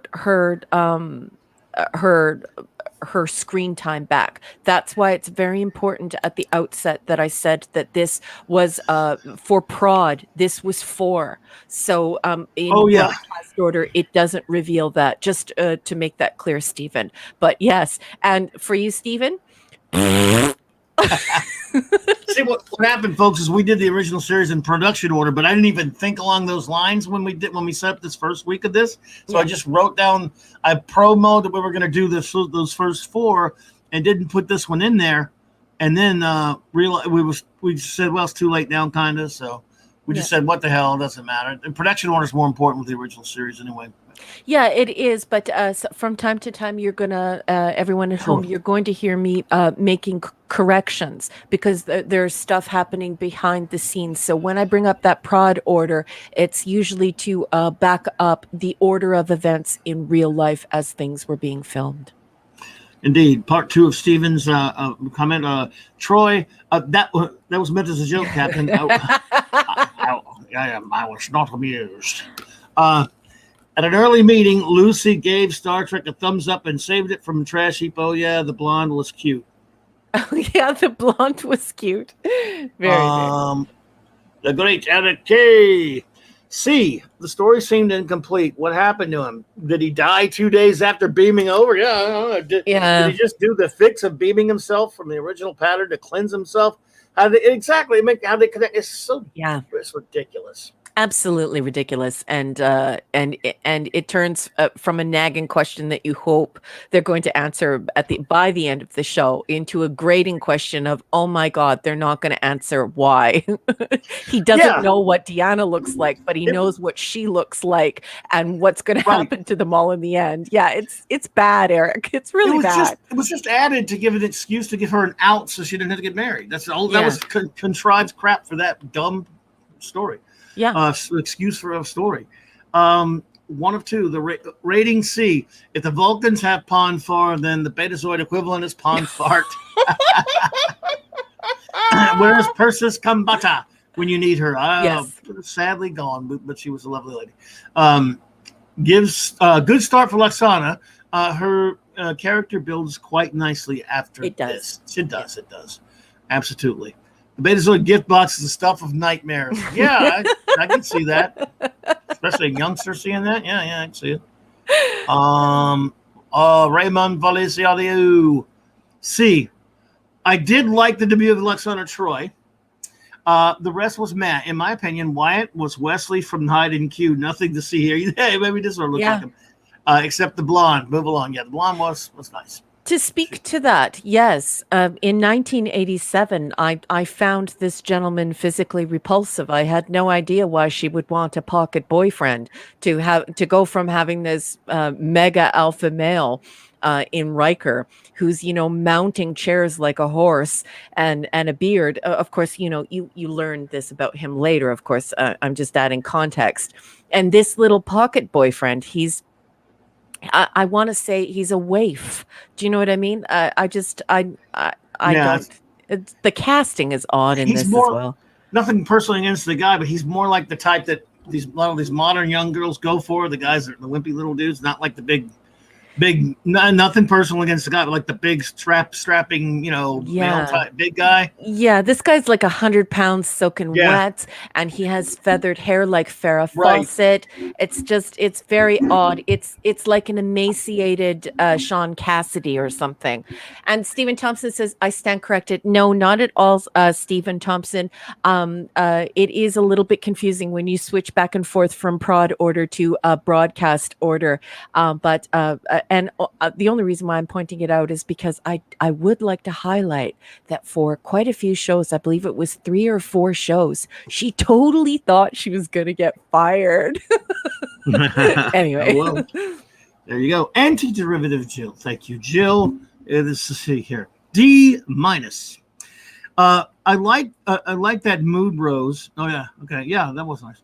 Today on Star Trek: Days of Our Lives. My goodness, is Lwaxana a lovely nightmare from the 5th house? Also, look, it's Riker's porn collection with Hartley. Oh yeah, that's right. Yeah, on the desk. I love you, dude. Jill. Go to the holodeck, dude. What's wrong with you? Yeah. Shouldn't that was what I thought that was, never mind. I'm not going to make the joke I was about to make. Is she supposed to she's supposed to antagonize like Q, but she's mortal and more annoying.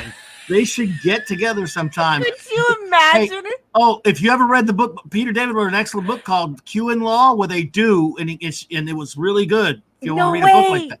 Oh, Q in Law is great, and it's about basically I'm not spoiling anything. It's about him giving her the powers.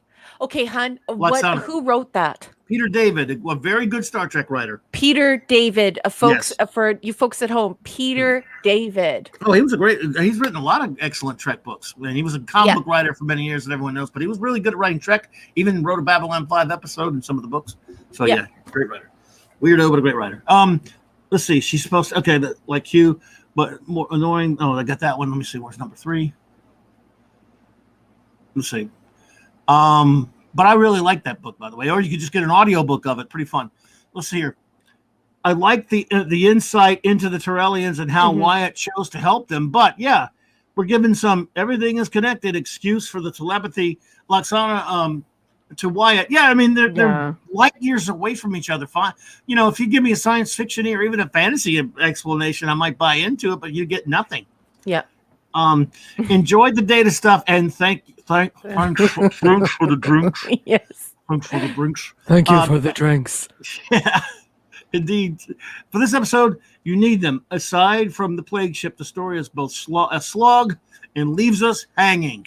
Indeed. Yeah. It's and therefore very discombobulated. Can I please just say how wonderful it is to have a fellow nerd in the chat? I do love my geeks. Geeks, you are just wonderful peeps. I love you very much. But to have a fellow nerd is just so special. I love it 32 minutes past the hour after giving the title. Our wonderful anti-derivative Jill just flat out she pulled a Raquel, just said, oh, okay, cool. I'll read that tonight.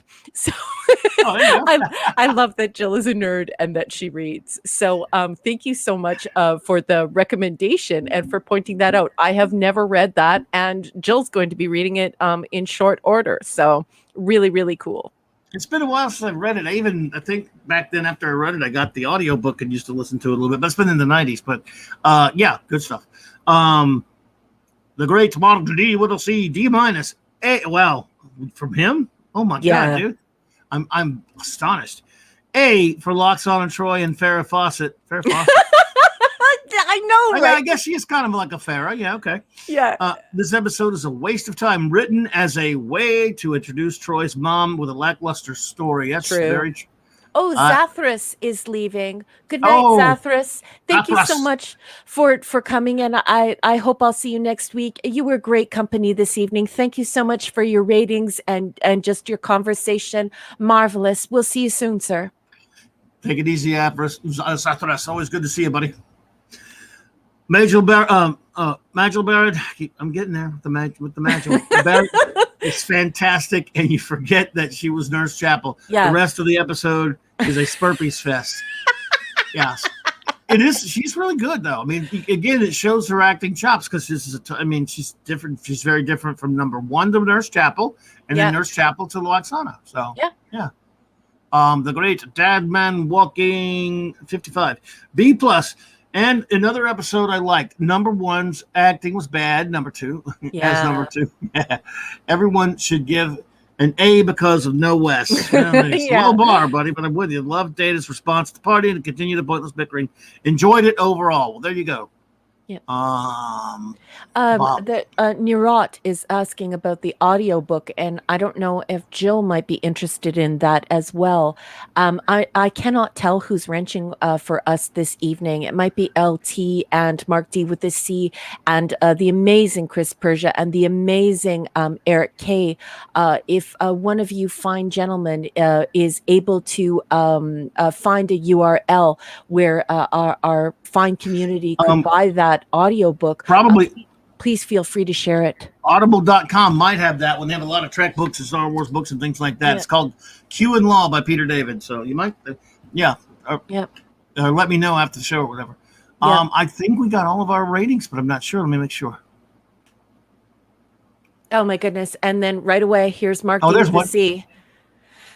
Oh, you guys are great. Thank you. Thank you so much, Mark. Phoenix Argus. C. Luxon and Picard's interactions were right in addition to Hom's drinking. However, the arranged marriage was unbelievable. The groom knew nothing about whom he was marrying. No updates on Diana. Deanna, I think he means. Deanna, I'm sorry. I think you mean you did mean Deanna. Okay, there you go.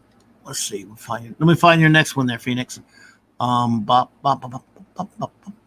Oh, and we missed Sandra's. Did we, Cal? Yeah. Raymond just said so. He said, Clobby, you forgot Sandra's. It's not forgetting, just may have missed it though.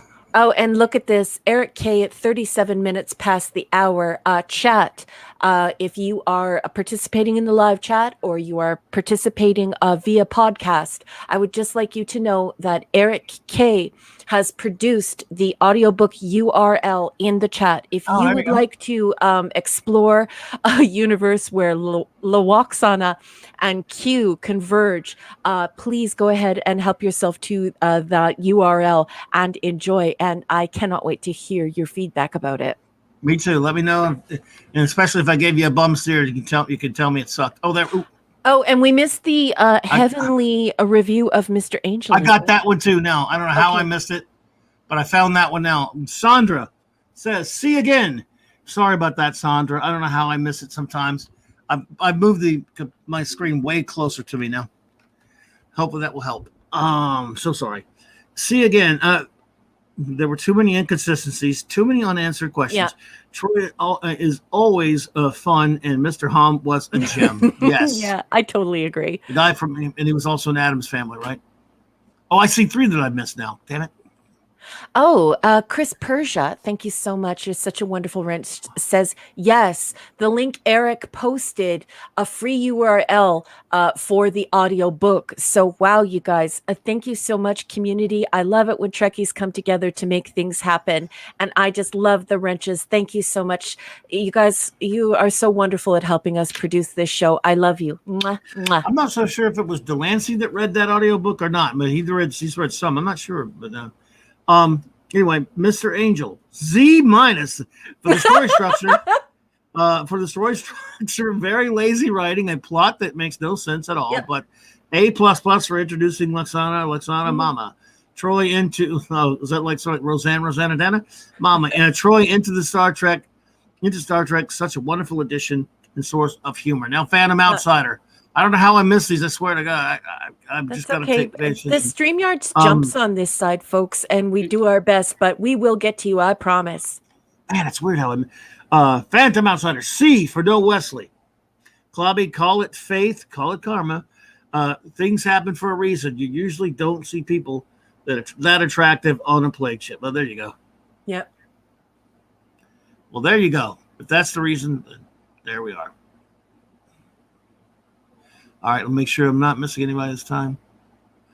Oh, Wolfie. Did we get Wolfie? Let's see. Yeah, no, we didn't. Yes. That was a pawn flatulence. So, ow, ow, ow! Let's see. Let me make sure. See if we got any more coming after Before us. we move on, and while he's looking through and trying to find more comments, I would just like to say thank you so much, chat, for your wonderful comments this evening. Just absolutely love them. And I love the way this community comes together in genuine and sincere friendship and just providing information, resources, and just, it's just so great. I just absolutely love it. This is a celebration of Star Trek every single week, and it feels so good. Indeed. Oh, see, let's see. I've got to get to number 2 of Phoenix Argus. Did we get number 1 of yours, Phoenix? Let me make sure. Okay, gotcha. Did we do number 2? Let's see. If his family was truly friends with the Troys, and we'd have known what she looked like. Exactly. The emotions played by the actors felt hollow and forced. It could be dismissed by his dream woman yet. 2 or 3. Yet. We're getting there, buddy. Whoa, man, this thing jumps so bad sometimes. Wow. Yeah, I know. And I also don't like how it disappears some people sometimes. Oh, my goodness. Yes. It's sorry, everyone. I'm going to figure out maybe they'll do a pop-out chat. Oh, I know. Maybe I'll start doing it on my phone. I I do not buy it. I do not buy it. Sorry. The animated case of of presents I found interesting, but Yeah. the rest of the interactions felt like unneeded padding. Yep. I would have linked more or liked more information on the bride and groom. Yeah. Sorry about that. I try to read too fast sometimes. I apologize, everyone. Yeah, when they go to the holodeck and it's like the desert scene and both of the gentlemen are there, so you have the Decker unit and then you have the waif. It's just you just think to yourself, is this actually happening? Exactly.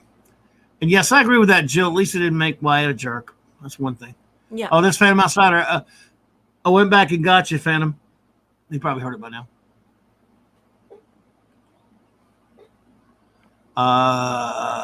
Snortapoopus is saying Armin Shimmerman played the box. I did not know that.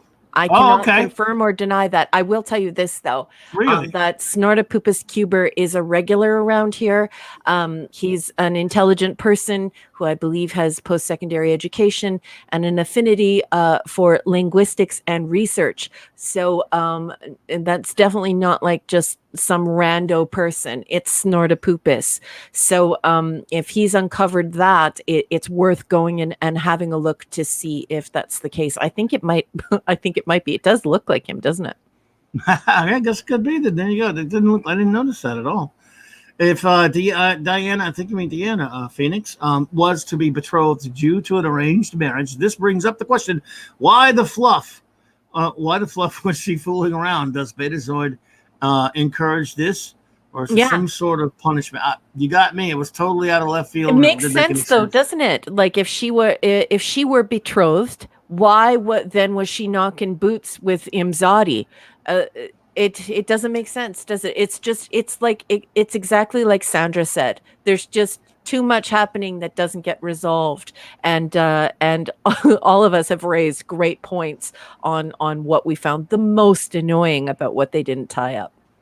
Well, that brings back the memory of it. Now I do remember, Mark. It's been 20-something years since I've listened to it. Yes, the audiobook version of the novel, Q in Law, by Majel Barrett and John Delancey, who would talk in character during the sequences. Yeah, with them. Yeah. So they were in character in it. So that's what really made it entertaining. Excellent. D from Mr. Rogers. Yes, exactly. And he's a scoutmaster. So yeah, if you're wondering what we're talking about, folks, it's that Mark D with a C is like ridiculous. He's more generous than I am. So when he gives it a D, it's really bad. Phantom Outsider just announced in the chat that Jackie Mason has just died. Oh no. I hadn't heard anything about him in a long time. Uh-oh. Oh, well. Could we have wrenches to confirm that? Phantom Outsider is a regular around here, so I'm apt to absolutely believe that. Phantom Outsider is a regular a part of our community, well known in our community.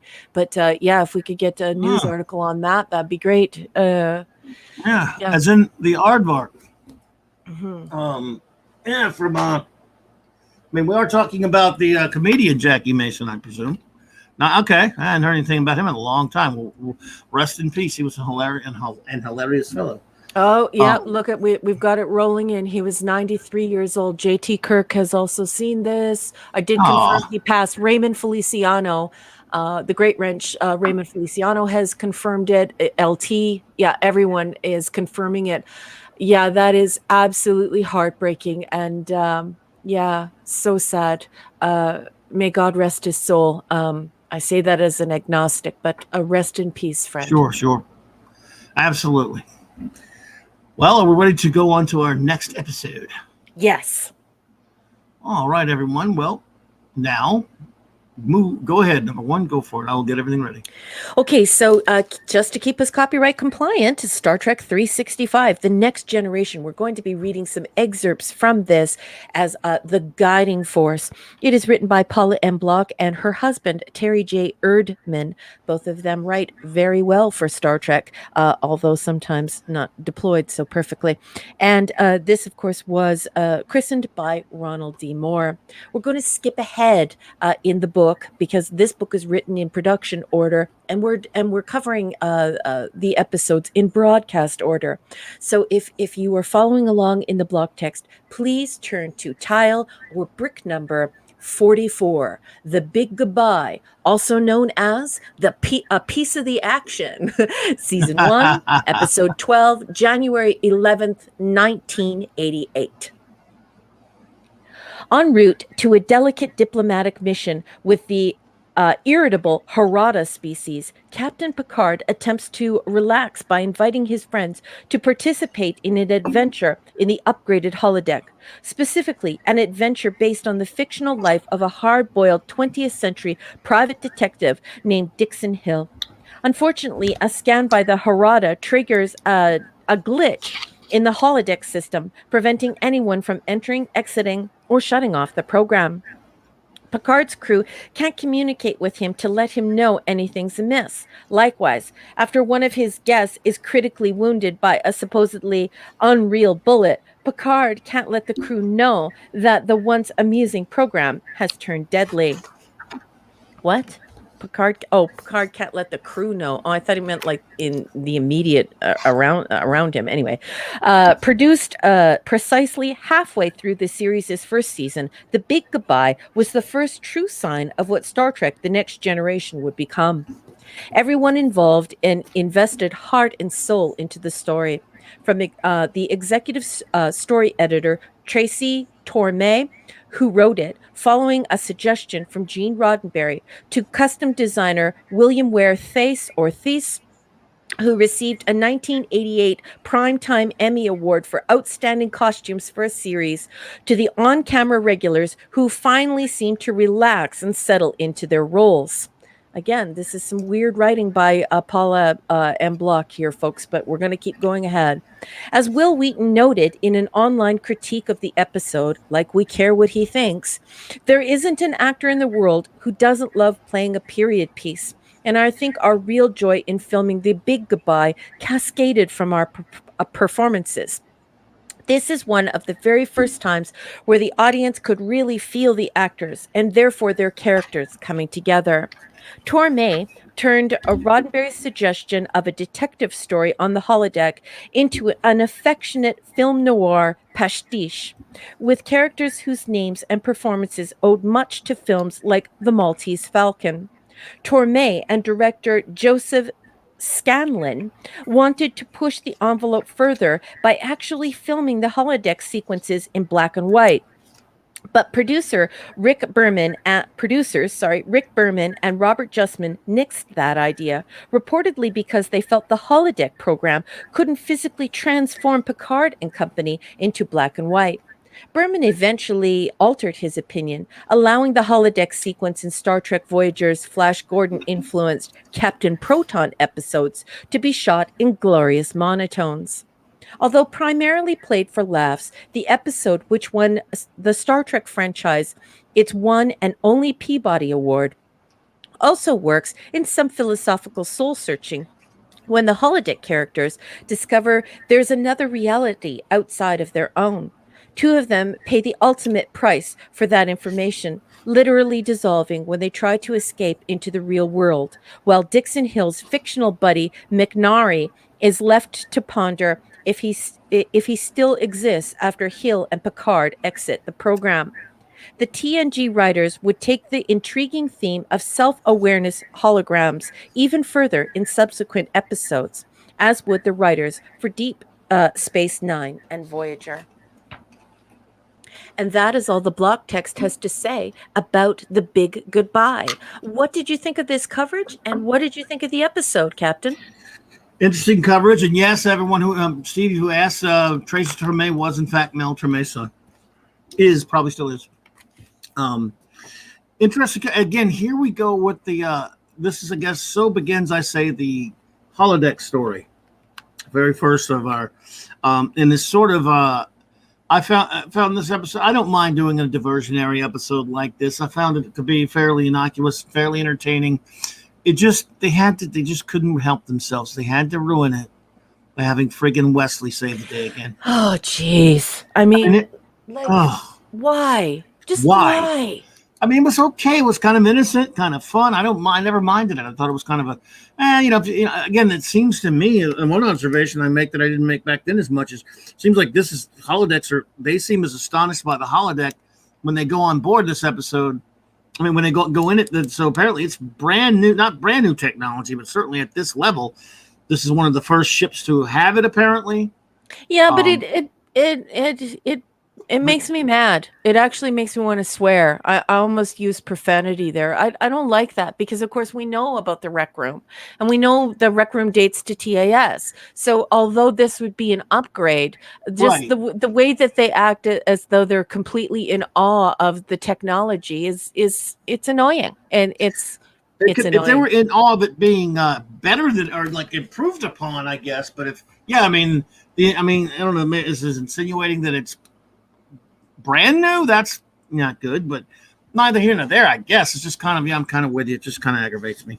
Yeah, because at one point it even snows. Well, it's also snowed in the rec room. So I don't understand. It's like, yeah, well, yeah, you know how they treated the cartoon. They decided it wasn't canon. Yeah, and some of it was, and some of it wasn't canon. I don't know. Roddenberry wasn't too clear. I mean, he said that it wasn't canon with finality. In the 80s, but I mean, he did that because he also didn't want to close chapters on possibilities for certain storylines, and he didn't want to open himself up to being criticized or for plot holes or timeline problems and so on and so forth. So I understand why he did that, and it certainly paves the way for us to just decanonize the filth. So yeah. Anyway.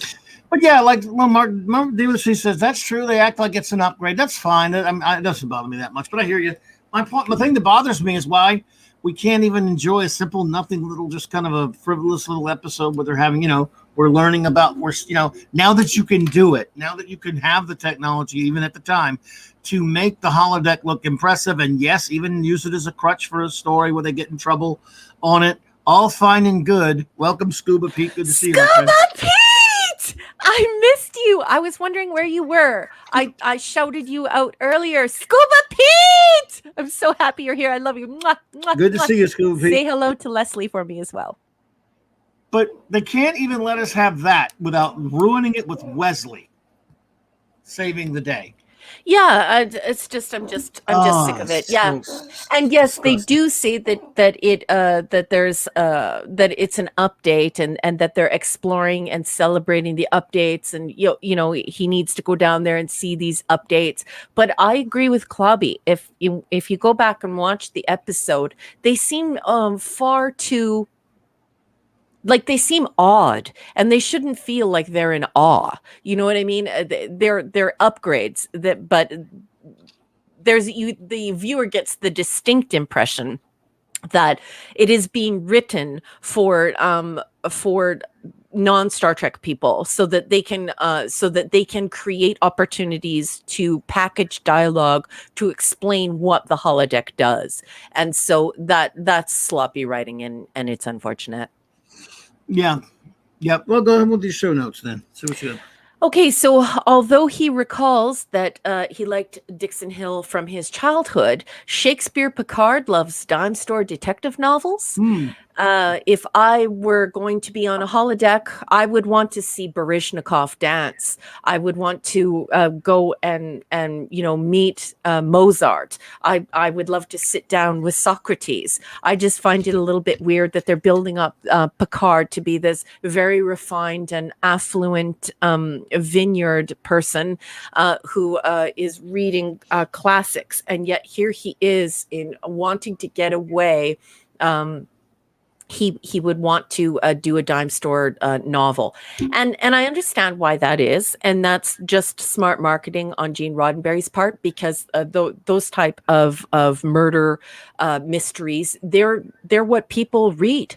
Not only do women read them in much higher numbers than men, but they also represent statistically the largest demographic, the largest psychographic for people. So he was obviously trying to rope some people in. However, I found it a little bit clumsy and weird.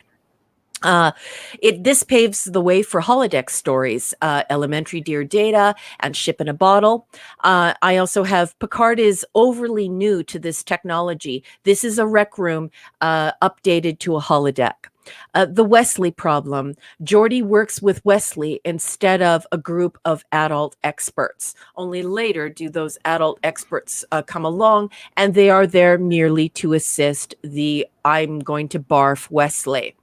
I love the when Crusher swallows the gum. When she swallows the gum, it's so cute. She is so beautiful, and I thought that was a nice little comedic moment. Yeah. The Picard Crusher flirting is quite enjoyable. It definitely has a piece of the action feel. Data being useless about the lamp, I find is problematic. Data would be the first person to recognize what would work and what wouldn't work. And I put here, why would people vanish if the program ended or was aborted? Wesley actually says this, and it's the dumbest thing I've ever heard on Star Trek. So he says, well, the people would vanish if the program ended, but he actually says aborted. Why would people? Why would people vanish? Why? But he actually says that. And so that may actually be the dumbest line in all of Star Trek. Yeah, holograms would not slowly disintegrate in the corridor. They would fail to populate in the corridor because remember, holograms are a production of reflection and light. So they would not disintegrate in the corridor. They don't have corporeal form. They would just fail to populate altogether once crossing the threshold. And why is Waylon carried to sickbay? I thought that was very, very odd. Why carry Waylon, who is bleeding from the abdomen and dying from a gunshot wound? And I don't even understand why the bullet became real. But that, even if we accept that, why would Data pick somebody up while they were bleeding like that instead of just simply transporting them to sick bay? Well, it's just weird. They have safety protocols, I guess. That was always their excuse there to be dangerous, that your safety protocols are affected so you can be shot, I guess. Yeah, it's just there's just too much flim flam here, right, Joe? Flimmy flammy. There's some flimmy flammy going on here. So I will get you a rating, and then I will give mine, and then ask our chat. We got an early one because Lord thought that had to go. Take it easy, buddy. I got his rating though. We'll get this one from him at least. Okay. This, like, I want to give this a higher rating, but I just can't. It's a C+. It's annoying. I realize that a lot of people really like this, but it's just it's there. If you look at Gene Roddenberry's Bible, nerds go to Star Trek for hard science fiction, and they're just it's divorced from science. Just too many mistakes made here. So C+ is the maximum I can give, Captain. I don't blame you one bit, and I give it a C-. It would get a little bit better rating for me because I find it at least mildly amusing and entertaining episode. I don't mind a fluffy, fun episode here and there if that's what you're going for. But you had to stick Wesley's stupid face in there to save everything, and that's just it. I mean, I'm sitting there watching this for the first time in a good while, and I'm kind of, it's all right. I'm not having the best time or a bad time, and then what little enjoyment I am having gets dumped on by that garbage with Wesley saving the ship stuff.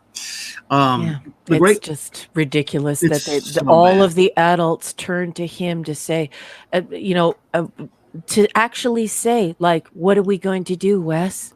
What are we going to do? And then him saying that if they stopped a holodeck program, if they aborted a holodeck program, computer end program, that everyone would die. It's the dumbest line in the history of TNG. The dumbest line. Yeah, because especially since they don't even explain it. D+ for the great Lord the Thoth. Great technology, great idea, fell flat. Season 1 curse of interesting ideas, not well written, sloppy.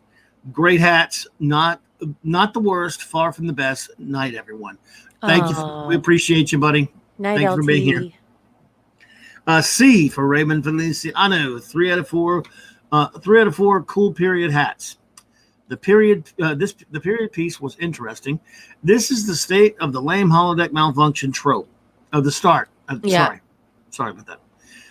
They need to consult Quark. Hail Vulcan love slave. Airlock. And by the way, I won't tell you all what I would do with the holodeck, but Steve Mitchum. D. This is no piece of the action, that's for sure. No. It's a piece of something.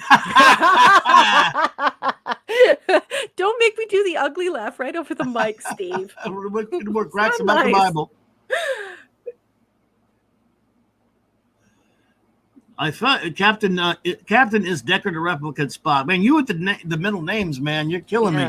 I'm like 3 middle names of yours behind, buddy. But I always appreciate you being here. I find rating systems to be illogical, so I shall not be assigning an arbitrary letter to describe my enjoyment. Fair enough, Captain. We appreciate you. Fair enough. The wonderful Katie Carr.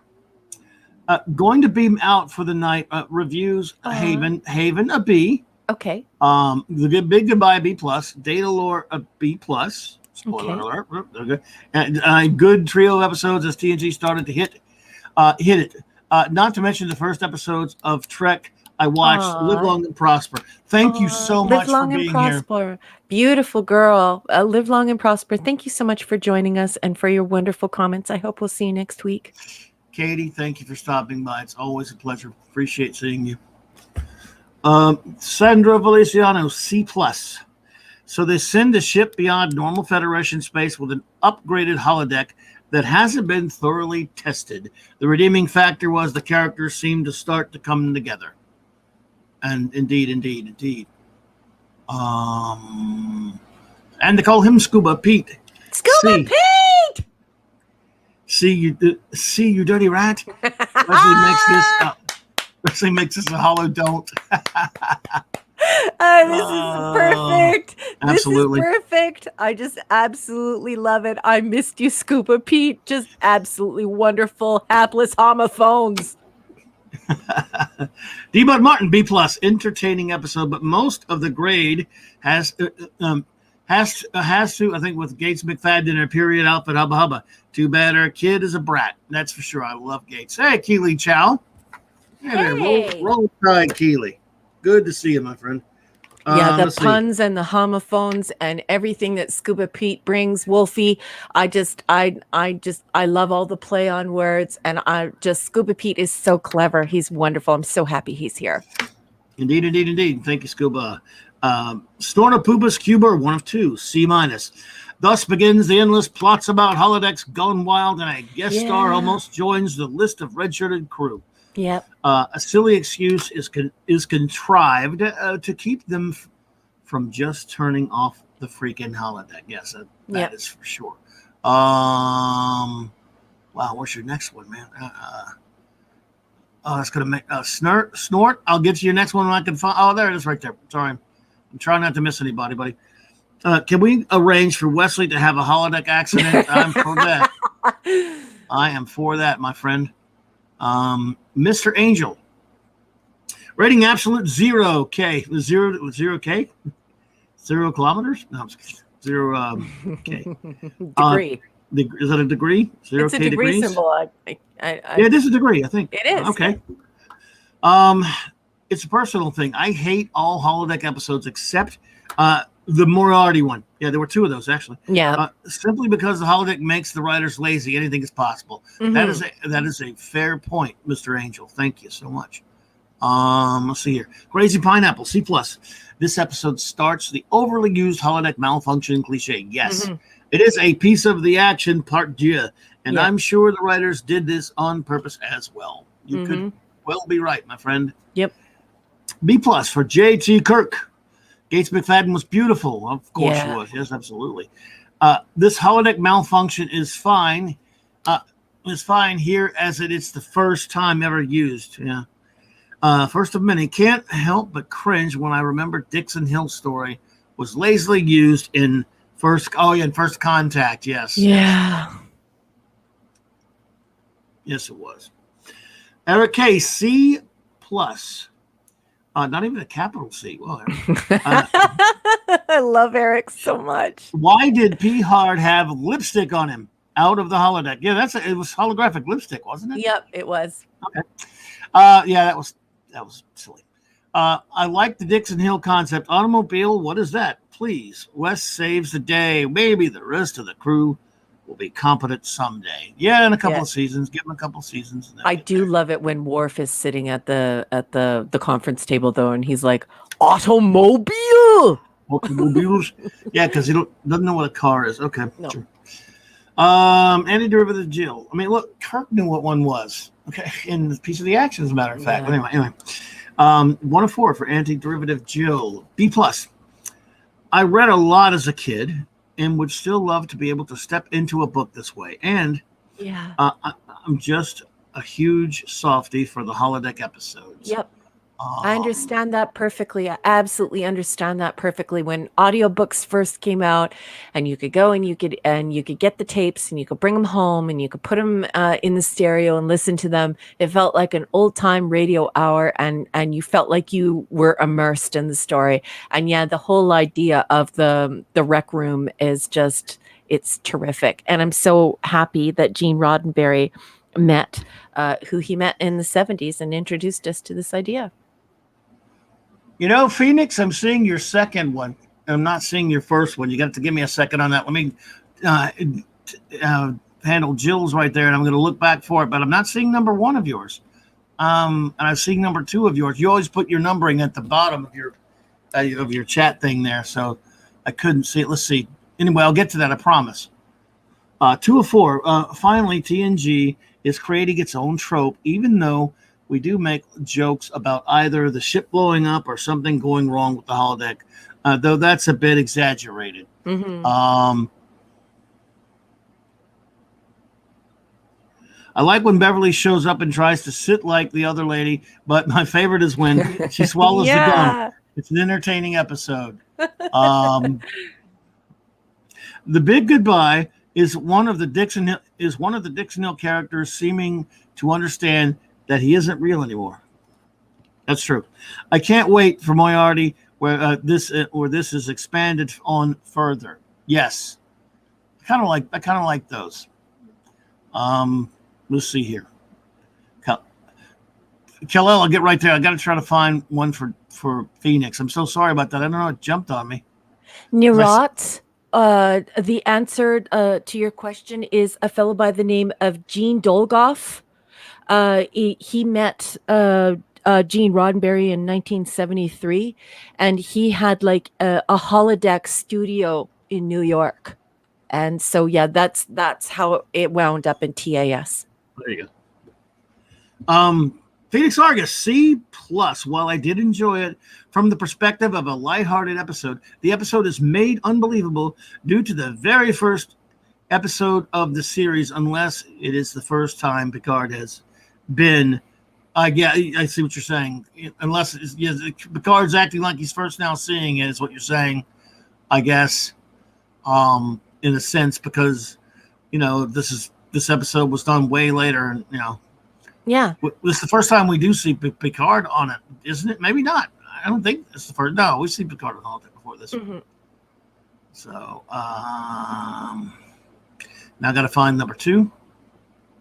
It's way down here. Hang on a second there, Phoenix. I'm getting to you. I'm sorry, everyone. There we go. On a holodeck or an R&R that doesn't fly. When I saw this and Wayland was shot, why should I care? He doesn't become a regular or have enough charisma and presence to get me attached to the character. You're not invested. You're not invested. I totally agree, Phoenix Argus. Absolutely. Now that I'm caught up to you, Phoenix, I've got to find your next one yet. I will get to it, I promise. Golgo is here. He walked in the door a few minutes ago, and I think he sent a super chat. Okay, I'm way behind. I will get to it ASAP. I promise. It's just that I'm trying to. I got to read these comments, and I can't. I might lose them. I promise. It's okay. Don't worry. I just wanted to make sure. There's no hurry, Clubby. Don't right there. You just business as usual. But I just wanted Golgo to know that I see him, and I know that he's here, and that I appreciate it. Thank you so much, Golgo. Really appreciate you, sir. Very much. Thank you. Kal-El 48. C minus with these holodeck malfunctions in this and future episodes. Doesn't Starfleet test them before they're installed on the ships? Or are the holodecks running on Windows Vista? Yeah, look, hey, it's a crutch sometimes. I mean, obviously, nothing can be perfect. They can use them mistakes, but I don't know. There's some interesting episodes and there's some crutch episodes with them that bother me. I beg your pardon. Please excuse me, Yes. Captain. I'm so sorry. But just so it doesn't get away with us, Narot. The guy's last name is Dolgoff. Goldoff or Dolgoff. I mean, yeah. And New York, 1973. There you go. I'm about 10 minutes. I had to stop my chat to do these, so I'm 10 minutes behind. That's everyone. okay. On my chats, everyone. Stephen Thompson, B minus. Picard said to the doctor, "You wear it well." Yeah. T. The holodeck should maybe it means the holodeck should be used with discretion. Yeah. Wesley gets told off. Next episode, Raquel said, "Knocking boots." Keeley left her ratings. Oh, good. Her ratings? Okay. All right. Oh, no problem, Nirot. It's my pleasure. I love all this stuff. This is just it's my heart and soul. So I'm tickled pink that anybody would be even interested in it. So I love it. Thank you so much, Nirot. Absolutely, Nirot. Thank you. We appreciate you being here. Let's see. Rating C for Wolfie 762. If you poop you want to read this one? Because you probably want to hear you Wolfie. Rating C. If you poop your diaper in the holodeck, does it still smell? Also, I have serious questions about the sanitary nature of the holodeck. Probably the worst holodeck episode. Yeah, agreed. That's saying something. Mrs. Dadman Walking. C. Only redeeming value is that I really like film noir. Had to take leaps of faith about how people reacted to tech. Mm-hmm. Love the swallowing the bubblegum scene. Wesley smarter wonderful? Than all of the engineers. No way. Yeah, I totally agree with you, Mrs. Dadman Walking. And a Polomise minion and her pupperoni drove into the room. And hello. It's so nice to see you. Thank you for stopping by. I hope you're pulled over for the evening and that you're going to have a rest. And I hope the roads are in good condition. Hey, Paul. It's great to see you, my dear. And that was holographic bubble gum anyway, so I wonder what happened to it. That's true. Oh, man. Let's see if I got any more, and we'll get on to the next episode as soon as we make sure we got everyone. I'm sure I don't think I missed anyone, but Animus.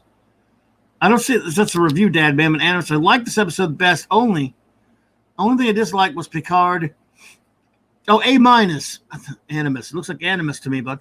It's okay. Animus. A minus. Well, Picard as captain. Let's see. Dislike was Picard as captain chose to relax just for remaining a very difficult alien group.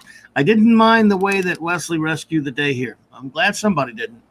Yeah, and Dadman Walking 55. That's exactly how I felt. That's why I put a similar feeling in my notes. Like I would want to go and escape. I would want to, if I would, or go and prepare. They were very concerned about what was going to happen. They did not want to reoffend.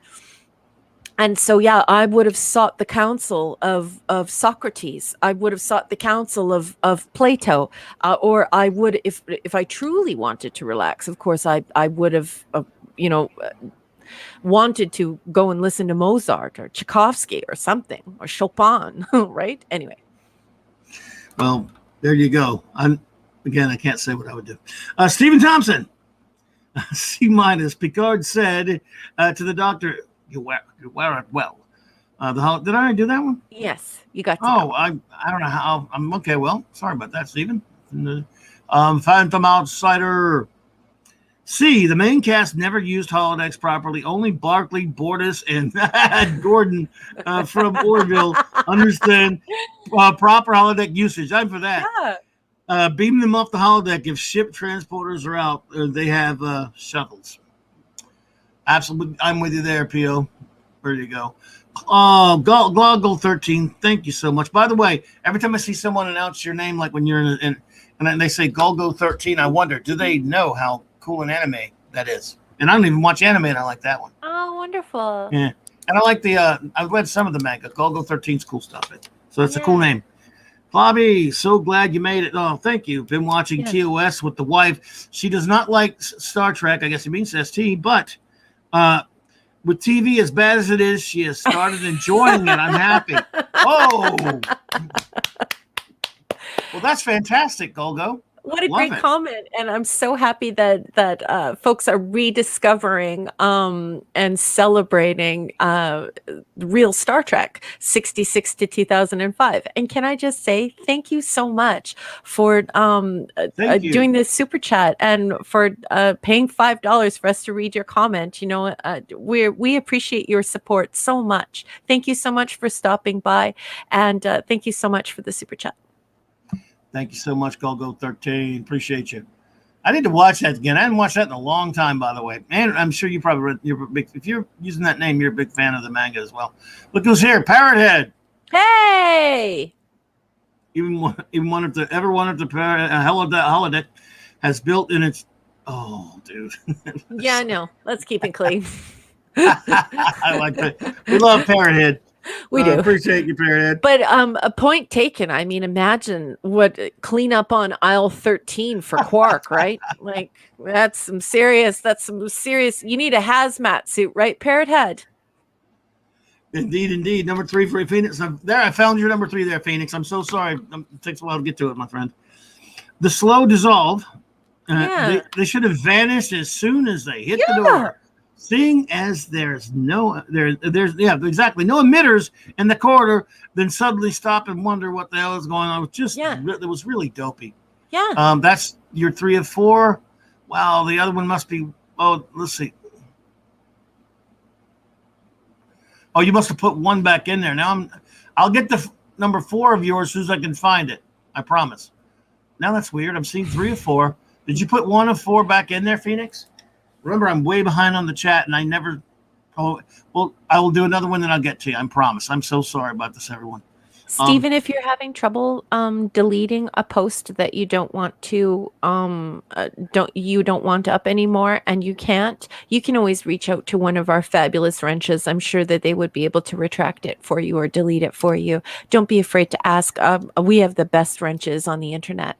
Oh yeah, something happened. Okay? No. It's just if I think that because we have a lot of educated people here, they get a little bit upset when they're trying with their phones and their thumbs to write messages, knowing we're going to read them, and the typos are inevitable because our phones are tiny little metal boxes with lots of algorithms that screw up everything people want to say. So I think it's just people wanting to correct their typos and so on and so forth. Well, there you go. The Great Mark, D with a C, B minus. Love the idea of Picard as a private Dick Butt. As not Dick up, Dick Butt. So we perfected the holodeck. Who would ever leave? Yeah, that's true. But if we protected, okay. Who would ever leave? We did the lipstick survive outside the holodeck, but why did it survive outside the holodeck, but the characters do not? Sorry, everyone. My eyes are kind of blurred up right now. Show us the insect race. No, of course they can't do that. Actually, they wanted to. Right. But they didn't have enough money to do it. But they definitely wanted to do it. There you go. Just so you know, and that's not like rumor. That's no, gotcha. Crusher, save the gender, and save the gender. The ginger. Yeah, save the. I think it's supposed to be. I think it's supposed to be Ginger. Oh, okay. Because Crusher is a hottie. Yes, she is. Picard had the great chemistry. The captain should stick to Fortnite. Much safer. There you go. What do you have? I have Scuba Pete asked me to turn to 11 minutes past the hour for our great friend Phoenix Argus's comment. Okay. And so I found it and he says, well, I do like the flirting and how Picard is astounded by being transported to the 20th century. It is overshadowed by the flaws. 4 out of 4. So that's the 4 out of 4 for Phoenix Argus. Oh, thank Great you. comment. Great comments, Phoenix Argus. And I want to thank my wonderful friend Scuba Pete for finding that for me. Appreciate it. Thank you so much, Scuba, and thank you for. I guess that's probably a system we need to come up with. Like if you could jump farther than me, you could, and I miss one, so you could grab it if I can't grab it. Thank you so much. That is C-. What's a Roman war chariot? Okay, I don't know what it is. It's a chariot from Rome. That was about wars. Yeah. Maybe. You deliver milk. You deliver milk in it. It's a milk chariot, and you dash and crash on the horses, and you just smack and molest them until you ride around the neighborhood delivering milk. I don't know. I have no idea what that. I just wanted to be as random as the comment. Oh, here we go. It was many years ago, and no one ever took a picture of it. Okay. Okay. I'm not sure what that means, dude. Me neither. That's okay. Roman war chariot. Did they say that in the episode or something? I have no idea. I have no idea, but that's cool, Pat. Okay. Let's see. Well, all right, I think maybe we've got all of our reviews, but I'm going to be sure that we're going to move right along to our final episode of the evening. Just don't want to miss anybody. Love you all here, and we hate missing anybody. Wolfie, I love Wolfie. Wolfie has replied to Pat and has said, Wolfie, ow, ow, ow, says, sure they did, meaning of course they had pictures of Roman chariots because Wolfie saw it on Ben-Hur. Nice one, Wolfie. Oh, you found there. And Galgo 13 says, yeah, this was not a great episode. See? Yeah, that's the big goodbye there, Galgo. Why should a small ship with limited resources be able to apply a filter, be able to create a monotone environment while a ship in Federation space can't? Because Rick Berman didn't want him to. The heavenly Mr. Angel at 24 minutes past the hour says, apologies, I have to go. My girlfriend is awake and I go and make us breakfast and spend time with her before she has to, it just jumped, go to work. Have a great Sunday chat, wrenches and esteemed panel. See you next Saturday. Mr. Angel, thank you so much for your company and all of your wonderful comments this evening. Have a lovely breakfast with your girlfriend. And yeah, we will see you next Saturday. Thank you so much. Thank you. Thank you, Mr. Appreciate you there, Mr. Angel. Mr. Angel, appreciate you. So was that the again? I'm way behind everyone on my chat. So if you're talking to me, I'm trying to find it. I think we got everybody. I hope Don't we worry. did. You have a first officer and a whole bunch of really good wrenches. So we got your back. Don't worry, Clobby. Yes. Well, I appreciate that. We're going to move on to the next episode. But if I tell you what we always do, folks. If you somehow got missed, and we try not to, Alaric Harrison. Still getting used to saying that, by the way. Alaric Harrison. Alaric Harrison. How about that? Is that right? Well, I hope that's okay. And welcome. Because we appreciate everyone who comes in. And we like to say hello to everyone who comes in. But anyway, we're going to move on to the next episode. But anytime, if you got missed for whatever reason, it's not intentional, just to include it. You can throw it in there with your like if you have a review of the next episode, combine them and we'll catch up to you. We'll catch it up.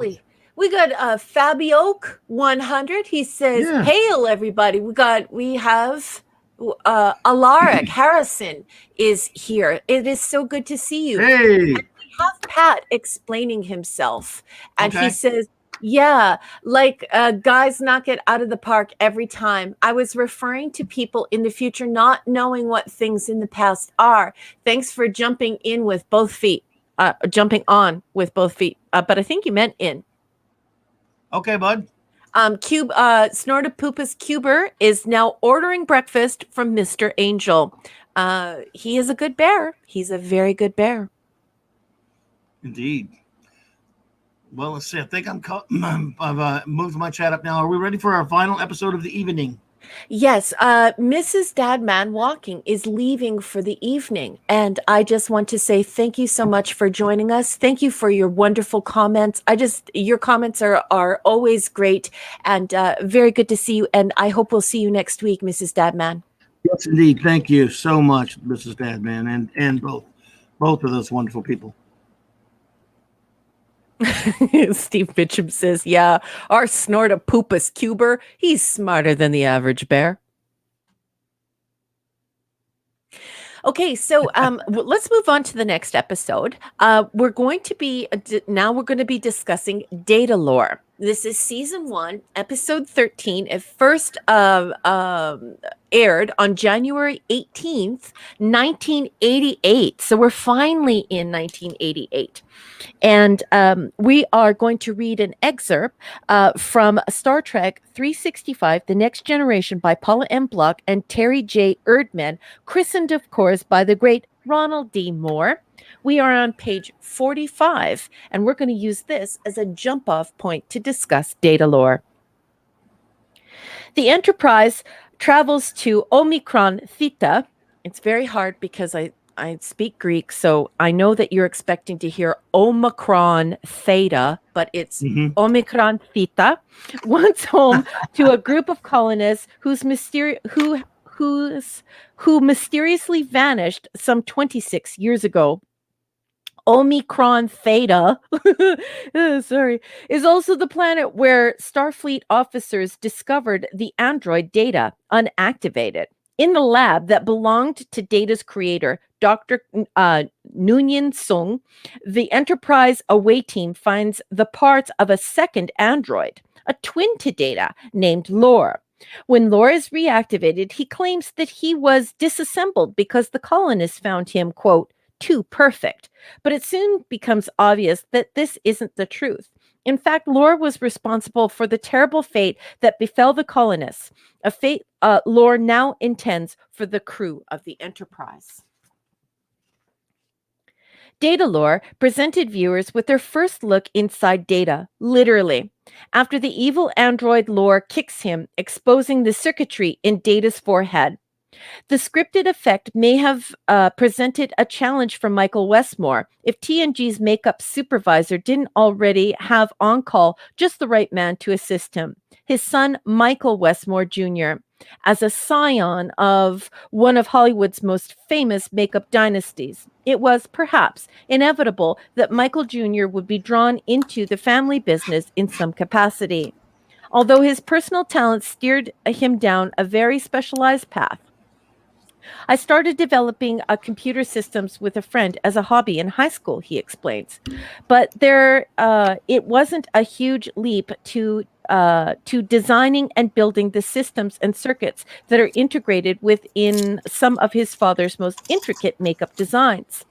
Their first collaboration was on the blinkers that attached Geordi's visor to the side of his head. Then came the script for Data Lore, which set the standard for the way the pair would combine prosthetics and circuitry for Data in future episodes. Per Michael Sr., quote, first we pick an area we want to open up. Then I build a thin fiberglass shell that fits over it and foam latex appliance that goes over top of that. Meanwhile, Michael Jr. builds his electronic shell, and we glue the shell and the latex appliance together. The cords usually run through Brent Spiner's hair and down his back to an off-camera control panel. On the right, within the book, it has a description, a life cast of Brent Spiner's face used as a template for both Lore's dummy head and for the transparent epidermal mold that Data tries on in the remains of Sung's lab. Scenic artist Michael Akuda almost played Data's infamous creator, Dr. Nunyan Sung, in Datalore. Almost, as Akuda recalls. Although the elusive doctor wasn't seen in that episode, an early draft of the script called for our heroes to study a computer screen that showed his biography. As the show's graphic designer, it would be my job to create the screen display.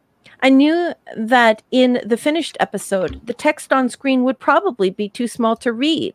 So I thought it might be a good idea to include a photo of Dr. Sung, which would help make it clear that that this was his biographical info. At the pre-production meeting, our producers agreed. And now we have a quote. "What should I do for a photo of Dr. Sung?" I asked. Remember, Sung was not going to be seen in this episode, and it would be nearly 2 years before anyone thought of casting Brent Spiner in the role of Data's maker. This was a potentially expensive question because I was really asking them to cast someone in the role. Quote, "As Bob Justman looked at me from across the table, I noticed a gleam in his eye that generally meant he was going to cut budget or pull a zinger. Oddly enough, this time it was both. He exchanged a glance with Rick Berman, and they both smiled at me. How about you, Mike?" The plan was to use a photo of me as Sung on the bio screen. As one of the few Asian American staffers on the show, I was delighted to be asked. And since this meant that they wouldn't be hiring an actor to play Dr. Sung, the ever sorry frugal Mr. Justman had found another ingenious way to stretch the show's budget. Sadly, the scene with the biographic was cut from the final version of the script, so I didn't get to play Data's maker. It was just as well. Brothers, in TNG's 4th season, would present Sung in the flesh, this time played by the talented and funny Brent Spiner. But it would have been fun. And that closing quote is from Michael Akuda. And that is all the block text has to say about Datalore. What did you think of the coverage? And what did you think of the episode, Captain? Well, good coverage, of course. They always do a fine job. The episode, some of the problems this episode has. One problem in particular is that kind of stands out for me. Is I forget the name of the planet, even though you said it. Like you said it, but that doesn't mean anything. I forget it already. Why is the Starfleet just now going back to this planet to investigate what happened 26 years later? Yeah. I mean, it was Starfleet that found Data. Yeah. I mean, it could have. It almost would have been better if they dealt with it. Maybe like I don't know. I mean, they run across lore, but not go to the planet. Because it'd have him, I don't know, someone else finds him or something 26 years later. But Starfleet, I don't know. I mean, they didn't know any of this stuff. Why are they just learning this crap now? I'm not really sure I understand why.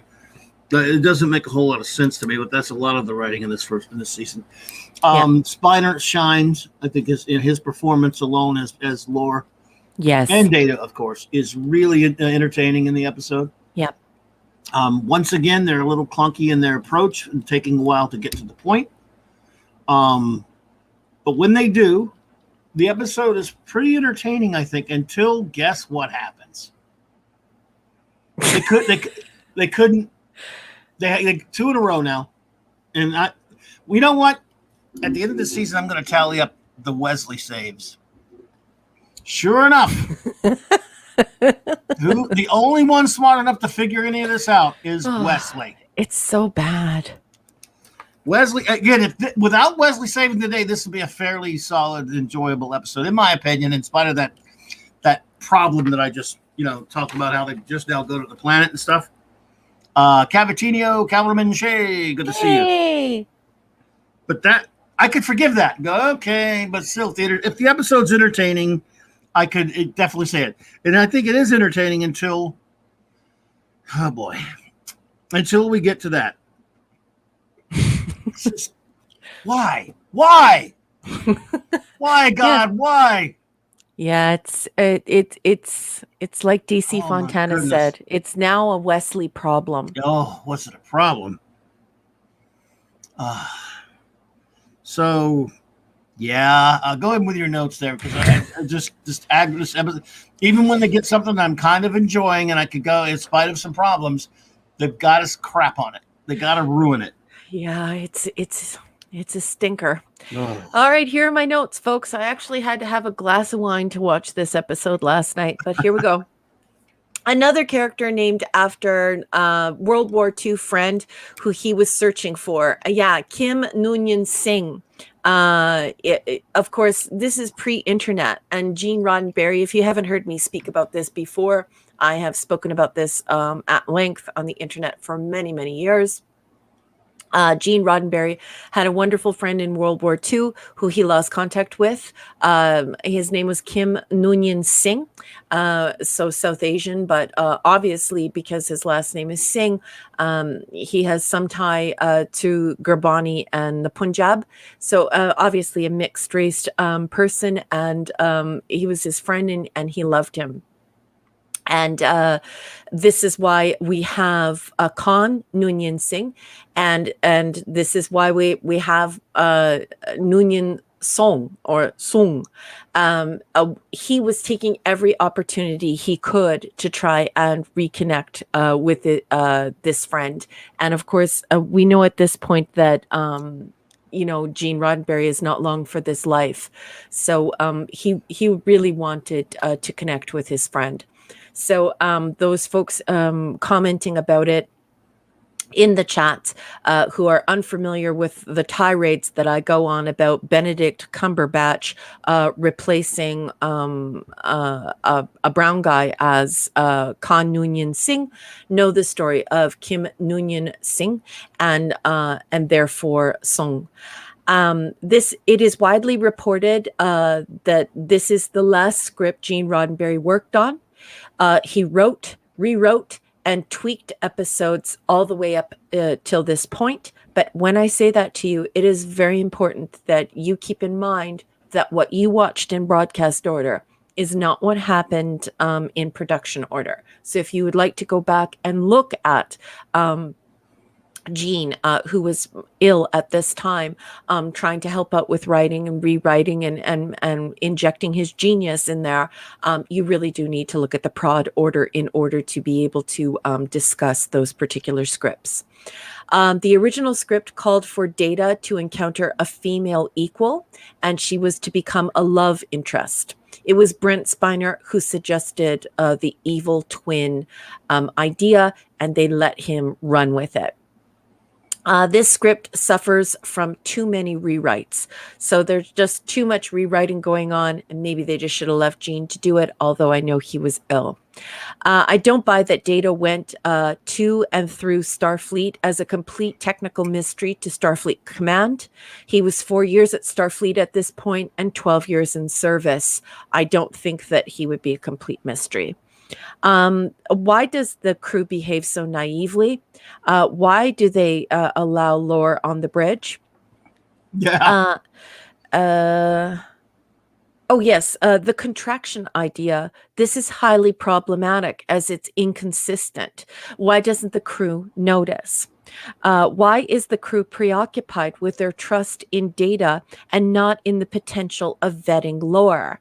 At one point, Tasha even turns to Picard and says, why should we trust Data? And here he is, 4 years in Starfleet, 12 years in service, but they trust Lore. And they're saying your brother. So I found that annoying and dumb because it makes the crew look like a bunch of idiots. Yeah. I also had to write here, I had these champagne glasses, the champagne glasses they have. I totally had those. Only Wesley knows it's Lore. The crew are morons. And then in my notes, Clobby, I kid you not, I actually wrote the following. Why? No! No.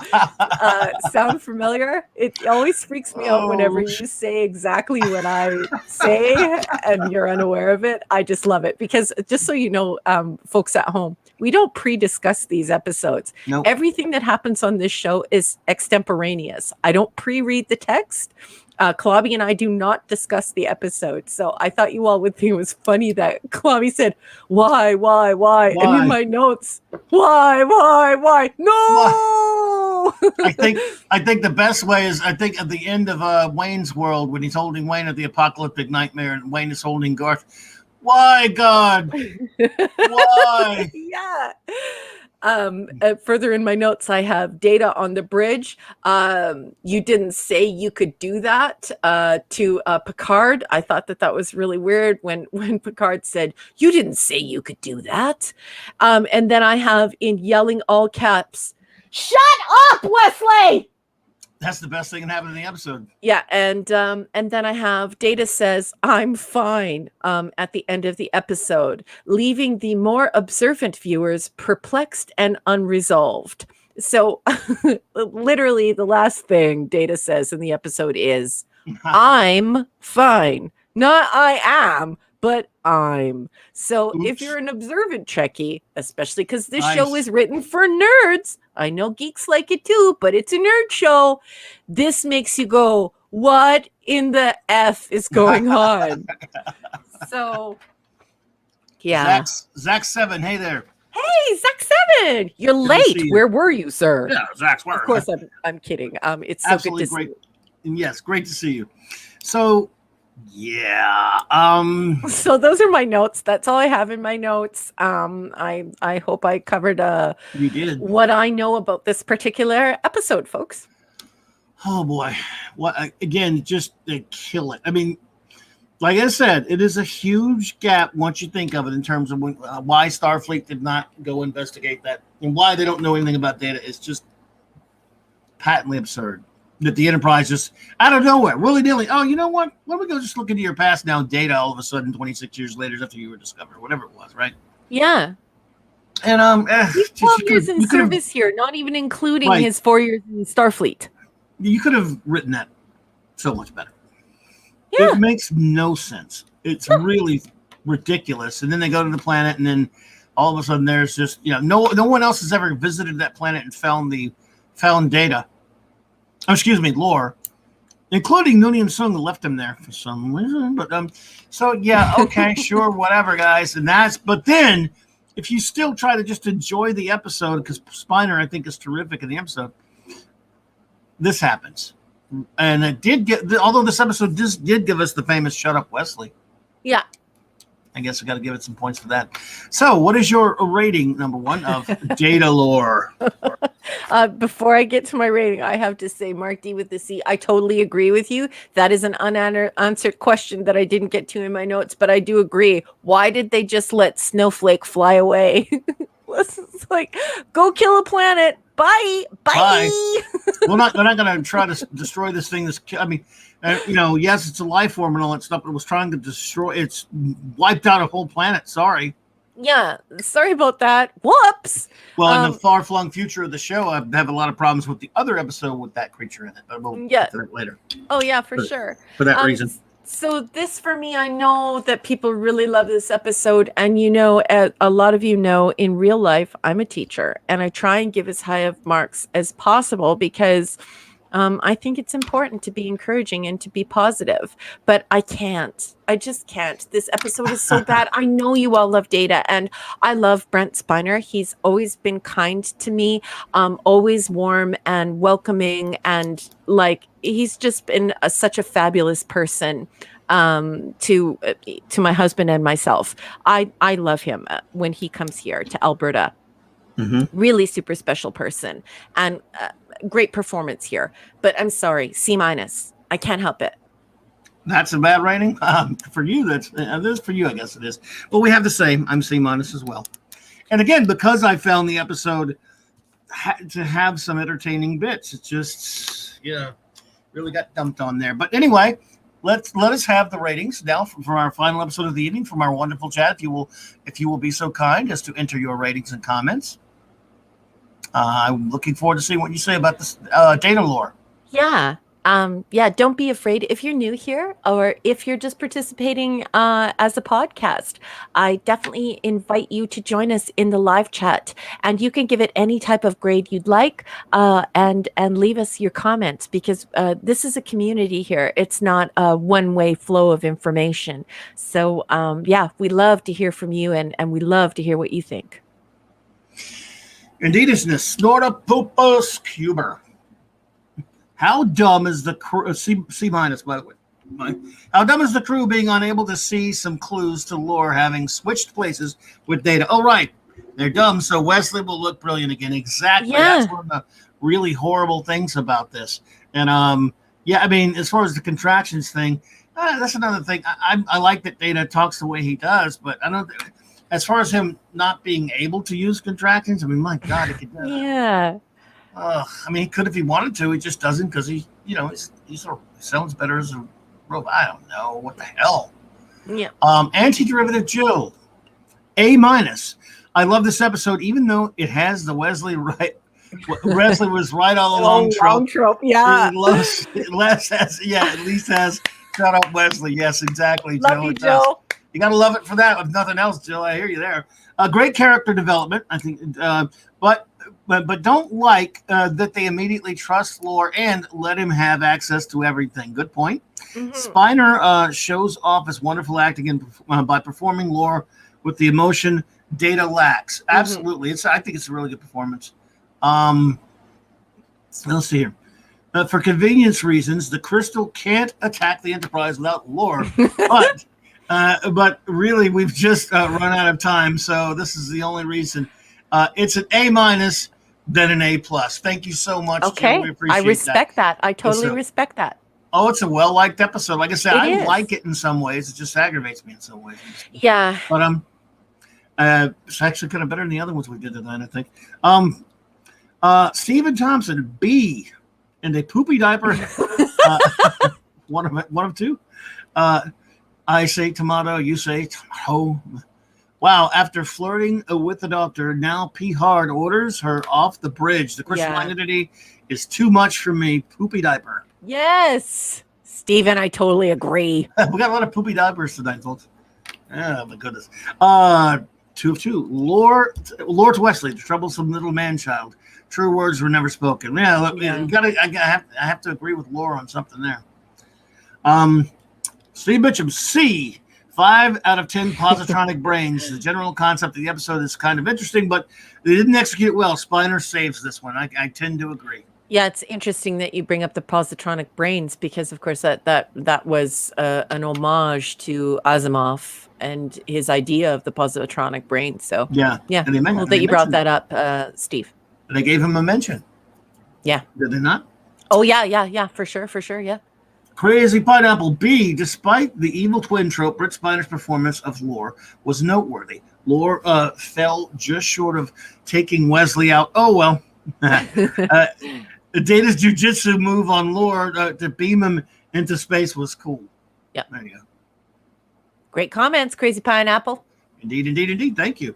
Scuba Pete, C minus. I just couldn't find a luring. Oh, boy. Shut up, Wesley. God, that felt good to get that out. We love you, Scuba Pete. Thank you. Scuba Pete, you're my favorite person. I love you so much. Always so good. It's so good. Alluring. I should have done better with that one, Scuba. Sorry. JT Kirk. Let's see. JT Kirk. 8 stepped on crystalline entity shards out of 10. Brent Spiner really shines here. Also, does anyone else find the location of Data's off switch a pervy writer choice? Was Lore also fully functional? I have not wondered either of those things, JT Kirk, personally, but I'm glad someone did. Maybe. Great comments, JT Kirk. Thank you, JT Kirk. We appreciate that. Roar and Feliciano, C minus. The addition of Lore into the lore. Oh, very good, Raymond. Spoken like an author of the series Wesley and the slowness of plot. Bring it down. Down down the drone deep. Super see here. One of two. I'm sorry. C plus for Wolfie. The bad. It smells like a. What is this? Is this poopy diaper night? What the hell with the poopy diapers? Hang it. All right. Looks like a poopy diaper and happens to be leaking liquid poops all over the carpet. It's not a poopy diaper. Laura's twitch, emotions, etc. So funny. 2 of 2. The good, cool, a giant Xmas tree of death. Oh, look, life forms, nom. Nom. Can we feed Suxley to it? Yeah. Also, shut up, Wesley. The famous by his mother. Oh. Wolfie. Ow, ow, ow! Easily the greatest line in catchphrase in all of Star Trek history. Alaric Harrison. All valid criticisms could have been done better. It could have been done better too. About a B-. Okay. Thank you so much. That's Sandra Feliciano C. This is an intelligent crew full of scientists. Why didn't they use their critical thinking skills before giving Lore access to ship systems? Yeah. What power did Lore have over the crystal entity? Yeah. Well, who knows? You can snack here. Oh, sorry, you can't snack here. Oh, okay. I'll just leave. Why is it listening to this android? Wouldn't it be great if the Doomsday Machine, if we could just do that with the Doomsday Machine? Hi, Planet Swallower. I'm sorry, but you can't snack here anymore. And the Doomsday Machine just goes yoip, yoip, yoip, and just goes off to the Oh my goodness! Yeah, you got me on this one. Okay, B, best so far. Lucky Wesley saved the day again. How come they did not fix the tick when first assembled? Exactly. Yeah. Spiner showed he could really act. Why didn't they grab Lore when they grabbed Data? Who knows? Right, Eric? You got me. Right? Too many questions left unanswered. You got me, partner. You're on.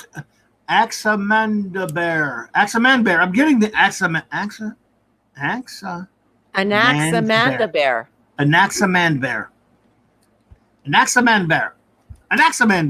I'm sorry, I'm not doing that on purpose. I'm just working on it. I bet you Nurat absolutely loves that you're doing that. I hope it doesn't bother him. No, I don't think he's bothered by it at all. I hope Nurat's cool with it because it's just me. Look, I didn't even make it past 3rd grade. Or maybe the 4th. I can't remember. Maybe the 2nd. I can't even count. See, it had a lot of flaws, but for me, this was a lot of original concepts and great moments. I can't rate it less than a 5 out of 5. Okay. Plus, if such a thing is possible. Yes, it is possible. Right. Any rating system you choose to employ is fine with us, my friend. And I respect your comments because I really like that you're articulating yourself so intelligently. Yeah, those concepts are very striking, and I can certainly tell you, Nurat, that I would be giving a much, much higher rating back in 1988. Oh yeah, absolutely. D-Bud Martin C. Spiner is great in this, but the Wesley stuff brings it down. Agreed. The only thing Wesley really is good at is sucking. Well, D-Bud Martin, I love you. I hope we don't have any visuals on that. Yeah, no. Outsider. Yeah, we don't want to do that. No. C. But if this was produced before the big goodbye, Lore, not Data, carried Wayland because no one liked him and he was never seen again. Yeah, Lore was gearing up to knock off Wesley, but then they reversed. Oh, that's 1. Oh, you got another one? Okay. Bop, bop, bop. Oh, 2. Let's see. Episode. Oh, okay. What was it? Verse the episode order and saved Wesley. Lore foiled again. Why couldn't Yar see the difference? Cause reasons. So yeah, I don't know. Yeah. Because Wesley did. That's why. Because Wesley has to solve everything. Don't you know that? Go 13. A typical season 1 episode. Although Brett Spiner does stretch his legs. Having said that, season 1 is tough to take. Oh, It is. you ain't kidding, buddy. Revise a grade to C minus. I do not want to know if lore is fully functional. Yes. Great If anyone comment. finds out if he's fully functional, please tell anyone but me. Yeah. You can tell someone if you feel like you have to, but I don't want to know. Well said. No, they definitely will tell me. And Galgo13 just put a super chat. Oh, okay. I will be there shortly to make sure we get all these reviews, all these ratings here. Yeah, Nurat. Steve? It is difficult to reconcile what you thought when you were young, and now that you've had not only time with the franchise and continually watched it, or if you're revisiting it as an adult and the world has changed so much. So yeah, excellent comment, Nurat. Good night, Steve Mitchum, brother. Steve's leaving? Good night, honey. All right, buddy. Kiss Maddie for me, please. Thank you so much for coming tonight. Phoenix Argus. C. I find it hard to believe that those that have known data for some time would be fooled by a duplicate. Yet, later, season 3, episode 66, Allegiance, the crew state they can't be fooled by an imposter. Well, right? Hindsight in that case, absolutely. I will find your next one and make sure there's not another one here. I will get there, Phoenix. Bear with me, my friend. Okay, let's see. Hang on, Mark. I'm on my way. Hang on, Golgo.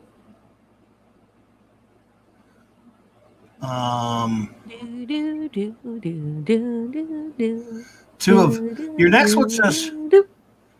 Your next one says 2 of 4, but the other one said 1 of 5. Now I'm really confused, okay. Phoenix. It's okay. It takes Wesley Crusher, yes, to point out the breaks in character. Why would an arrogant scientist take a step back due to colonists? If anything, data should have come before lore. Mm-hmm. Okay, now the search continues. I'm going to find you there, Phoenix. Hang on, man. I don't see it. That's as far as mine goes. Maybe you hadn't written it yet. My chat doesn't go any farther. Mine has stopped. Okay, well, I'll get back to you, Phoenix, and let me take care of some business here. What the heck? How come it stopped? I know I know everyone is still talking. We have a very active chat. Yeah, so I'll get to that as soon as I can, Stephen. Yeah, maybe it'll. Let me see something. I'll try something in a second. I'll go to Mark D. I'll get you there, Phoenix. I just can't find number 3. Let me see. The comments are coming in again. Okay. Oh, you're still on it. Okay. Yeah, exactly. Steven says, and Raquel in 1988, one could rate this episode high because you do not know the quality to come. Exactly. Mark D with a C. I'll get you, and I'll get back. I'll get you as soon as you get those done, Phoenix. Take your time. C+. I'm not fine with this episode. Wesley can't be the only smart one. The security chief that let Lazarus roam the Enterprise. Lazarus must have been back to let Lore read and go wherever he wanted. Well, Kirk kind of let him run the Enterprise too. That was dumb. Let's leave the crystal alien free to wipe out more planets. It's so ridiculous. The crew discovers more about data in 2 hours in Starfleet. What's about 20-something years, right? Sloppy writing, but Spiner is great to watch. Absolutely. Yes. Okay, let's see what we got now. And I want to thank you, Golgo13. Thank you so much for that super chat. Oh, how's the doggies? Okay. Let's see here. What could have been if season 1 of TNG was as good as almost all of season 1 of TOS? Oh, yeah. Yeah, it would have been amazing.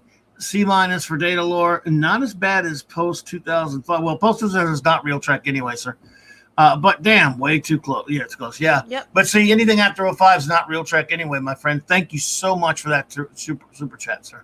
Gogo's really always got some positive spin to his super chats. I just love it. Absolutely. We really appreciate you too. Let me see if we can get to find some more here. If I miss anyone, let me know. Let's see, because they want to get everybody.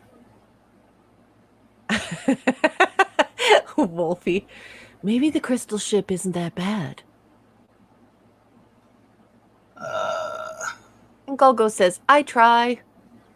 And Mark says, Raquel should sing the Steve song while you look for it. Yeah, I'm trying. Yeah, exactly. That's all I got so far.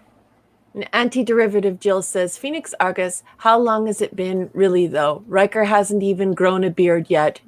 It's a good point. I just couldn't help myself. Indeed. So you like that Riker beard, eh? You know, I'm not. Maybe okay. We haven't got anything yet from the rest of Phoenix. I don't know if they put it in there and I'm not getting it. There's another one there. Ooh. What? Oh no, just one appeared. There we go. I don't know why it just turned into Horseshack from Welcome Back, Carter. Oh. Anyway. I just love that Welcome Back, Carter. Phoenix Argus. Why did it take so long to get to the disappearance of a colony? Did they not learn from the incident with Khan? Then to dispose of him when a random Borg ship finds him. Why? Dismantle the another question is, how did Lore ever come back like he did? They look like they beamed him out into space. I mean, yeah. Did they explain that? Probably he just swam somewhere, I guess. Yeah, or the crystal entity saves him, but it's never explained, and that's why you see in the chat people are like, "Is that a ship or is that an entity?" They don't. We're not really sure. It might be a mixture of the two things, but yeah, it's a big old hole. It's a Grand Canyon size hole. He came back because they wanted him back. That's all. Yes. Durant Anaximanda. I have to prepare for it every time. Anaximanda Bear. I hope that works. Thank you so much for the $5 super chat. I'm gonna get that right. It took me a while on Snortopoopas, but I get him now. It just takes me a while. With better writing, they could have all figured it out immediately. Thanks for the great stream. Oh, thank you. Keep up the good work. We really appreciate you. We love newcomers here. Everyone's welcome. Welcome to our big family of Saturday Night Star Trek and Clobbering Times. I'm just elated that you were here, and I thank you. I cannot thank you enough for that super chat. I really appreciate it. Let's see here. Now you wish you could grow a Riker beard. I've had Riker beards. They're not fun. Beards are itchy. I couldn't stand one beard. I can't stand when I'm too lazy to shave and go a few days. It gets really itchy. Yes. Well, D-Bud Martin, Frakes looks so much better with the beard. He says he was way too boyish looking without it. Sorry, the chat just jumped. D-Bud Martin, there are some parts in the Bible, in the Gene Roddenberry Bible for this show that I recall reading where he said that he would have almost a father-son relationship with Picard. So I think he went in with that, with the intention of almost portraying him boyish at first. So I love that you chose that you had that particular diction that perfectly describes, I think, at the outset what they were trying to portray, which is this captain who has is a father figure to Frakes. Phoenix Argus. Then there's the matter of Data's mother. She's another android that was unaccounted for. Yes, unaccounted for. They were still building up his story, something they should have done beforehand. Yeah, well, that happens a lot with TV shows where they'll, down the line, they'll decide, we want to do this story. It's going to contradict something we did before, but we're just going to do it. What the hell? It's explained the next time Lore appears, he says he's drifted in space. Manta was picked up by a passing freighter. That's right. Thank you, because I've forgotten what the deal was with that. Thank you. There you go. Nice of that freighter. I will give Brent Spiner a thumbs up for his acting, but there are so many holes that arise from this episode leading up to the future ones that cannot be ignored. Yeah. Upon further review. Upon further review. Sorry, I need to look at the screen better. Sorry. Anyway, I do believe, folks, that may be our last review of the evening. Yep.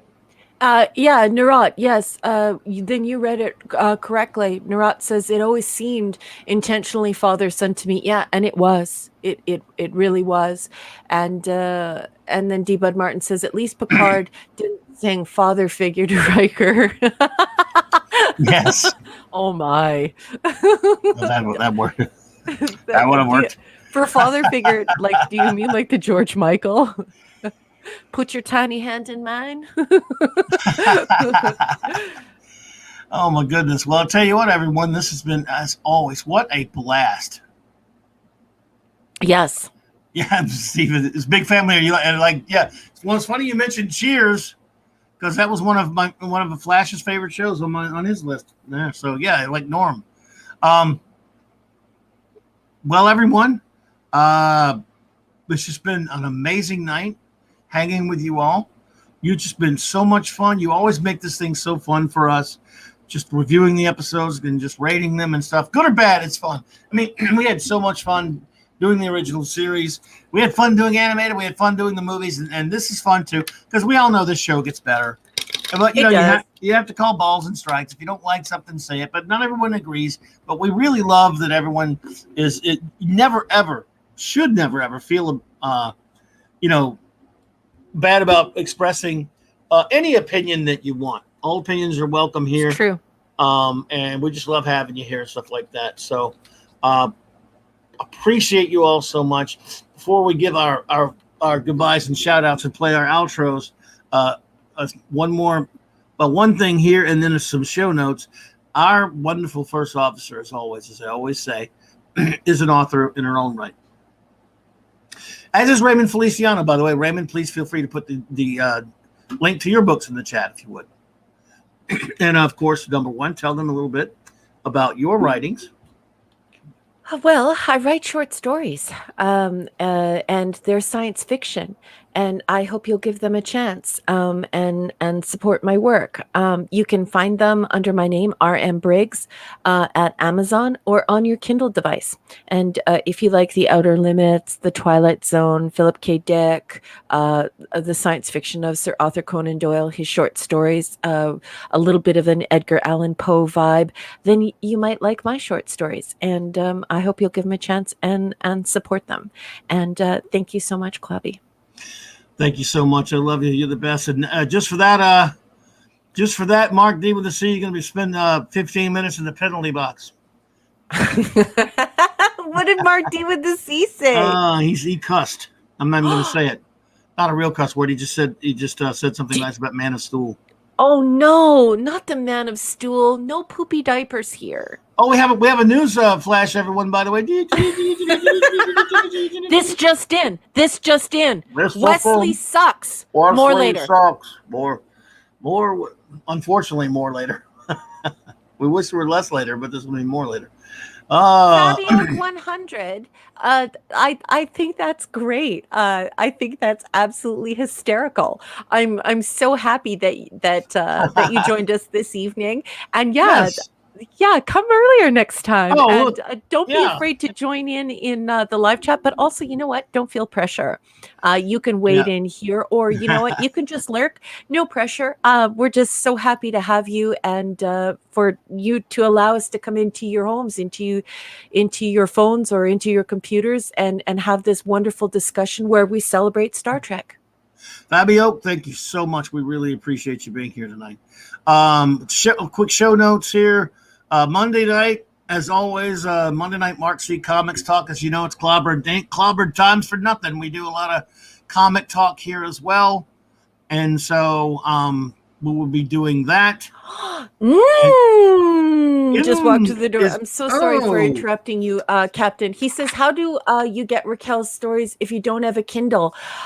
If you go to Amazon, you can download them onto any device. At all. The digital copies are there. And thank you so much for asking. Yes, we love him. Good to see you, Lim. I can't pronounce it, but you know we love you. You know we love you.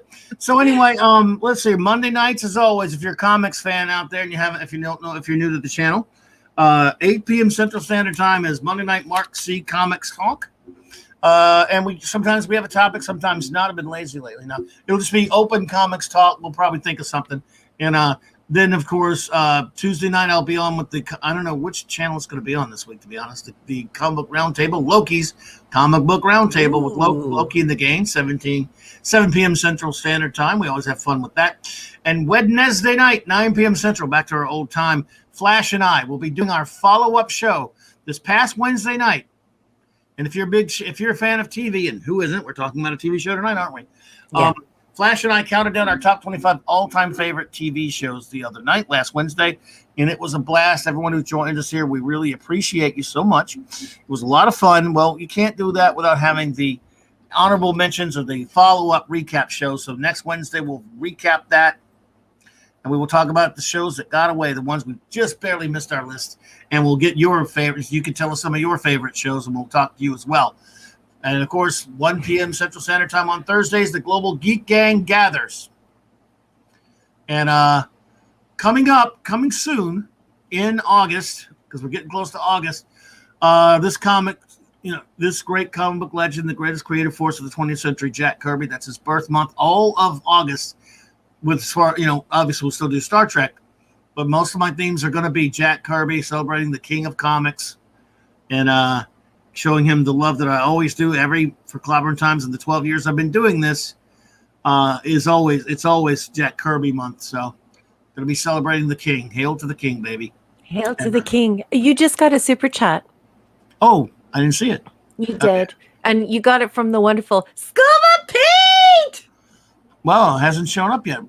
Let me see. Really? Yeah. Scuba Pete sent you a super chat. Oh. Why is my chat stopped then? I don't know. It's acting weird tonight. Yeah, let me see.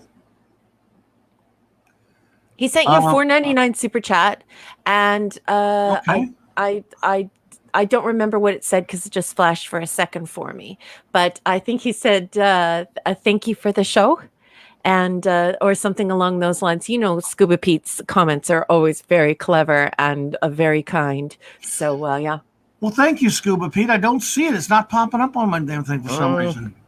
Wow. Sorry, buddy. But where the heck? If it shows up, when it shows up, we're going to do our shout outs now for everyone.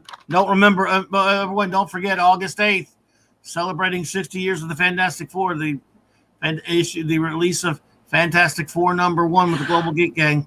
Yeah, so there you go. That's what it is. I'm sorry to interrupt you, Captain. Yeah, Mark D with the C. That's exactly what he said. Scuba Pete with a $4.99 super chat says, "Thank you for that late breaking news about Shut Up, Wesley." Oh, there it is. No, that's a different one. No, that's Phoenix August. Thank you so much, Phoenix. Seeing as you're doing TNG, would you like images for Star Trek: The Next Generation, the continuing mission, a 10th anniversary tribute book? Images? I mean, sure, we're game for images, and if you want to send them to us on, I don't know, however you can get in touch with us. Absolutely. Oh, there's that. Let's see here. I have a picture. Thank you, Eric. You texted it to me. Oh yeah, wow. It's weird, Eric. It's not. I wonder why it's not showing up on mine. I don't know. Well, thank you, Eric. And there, it says thank you for that late breaking news. Yeah, like Mark said. But thank you for that, Eric. Appreciate that, buddy. And thank you, Scuba Pete. And, of course, thank you, Phoenix Argus. We really appreciate it. I don't know why I would have highlighted it if it had shown up on here. Could be a StreamYard's kerfluffle there, Scuba. I'm sorry, my friend. The chat did stop on this side, and it was weird. It is weird. Now it's starting to show up again. Just not that. I backtracked. Everyone is shut up, Wesley. Shut up, Wesley. The entire chat's lighting up with shut up, Wesley. It could be the StreamYards doing that. Yes. Brayden says it's definitely Wesley's fault, Clobby. Yeah, Wesley probably didn't like me getting a super chat. So there you go. Eric says next week Wesley saves the ship again. Oh my goodness. Well, we're going to start saying our shout outs now to everyone before we get out of here. Thank you all for being here. The great Phantom Outsider, buddy. Appreciate you, man. Appreciate you. Thank you for being here. As always, Lord Thought was here earlier. You had to run, but everyone gets a shout out whether they're here or not. Long live the Legion. And Avon lives. Long live the Legion to you, Lord. Snorta Poopas Cuber. Snorta Poopas! Cuber. Stephen Thompson, thank you. Nice to see you, Stephen. Thank you so much for the great comments tonight. The lovely Arwen Avalon had to run, but we appreciate you so much. Beautiful lady. Always. Indeed she is. Rara Feliciano and wonderful Sandra. So glad to have you back, Sandra. Thank you both, my friends, for being here. The mighty Felicianos. Thank you so much. Indeed. Mr. Angel, thank you for hanging out with us tonight. We really appreciate you. Thank you so much. The wonderful Janet from another planet. Love you, Janet. Thank you. Janet. My good buddy D. Bud Martin, one of the Cabal brother. Always appreciate you, buddy. Great comments tonight, D. Bud. Stuart Mitchell had popped in earlier. Stuart, yes. Thank you for joining us. The great Chris Persia. As always, my brother. Efaristopoli. Efaristo Kalinita. Thank you so much. You emailed me, D-Bud?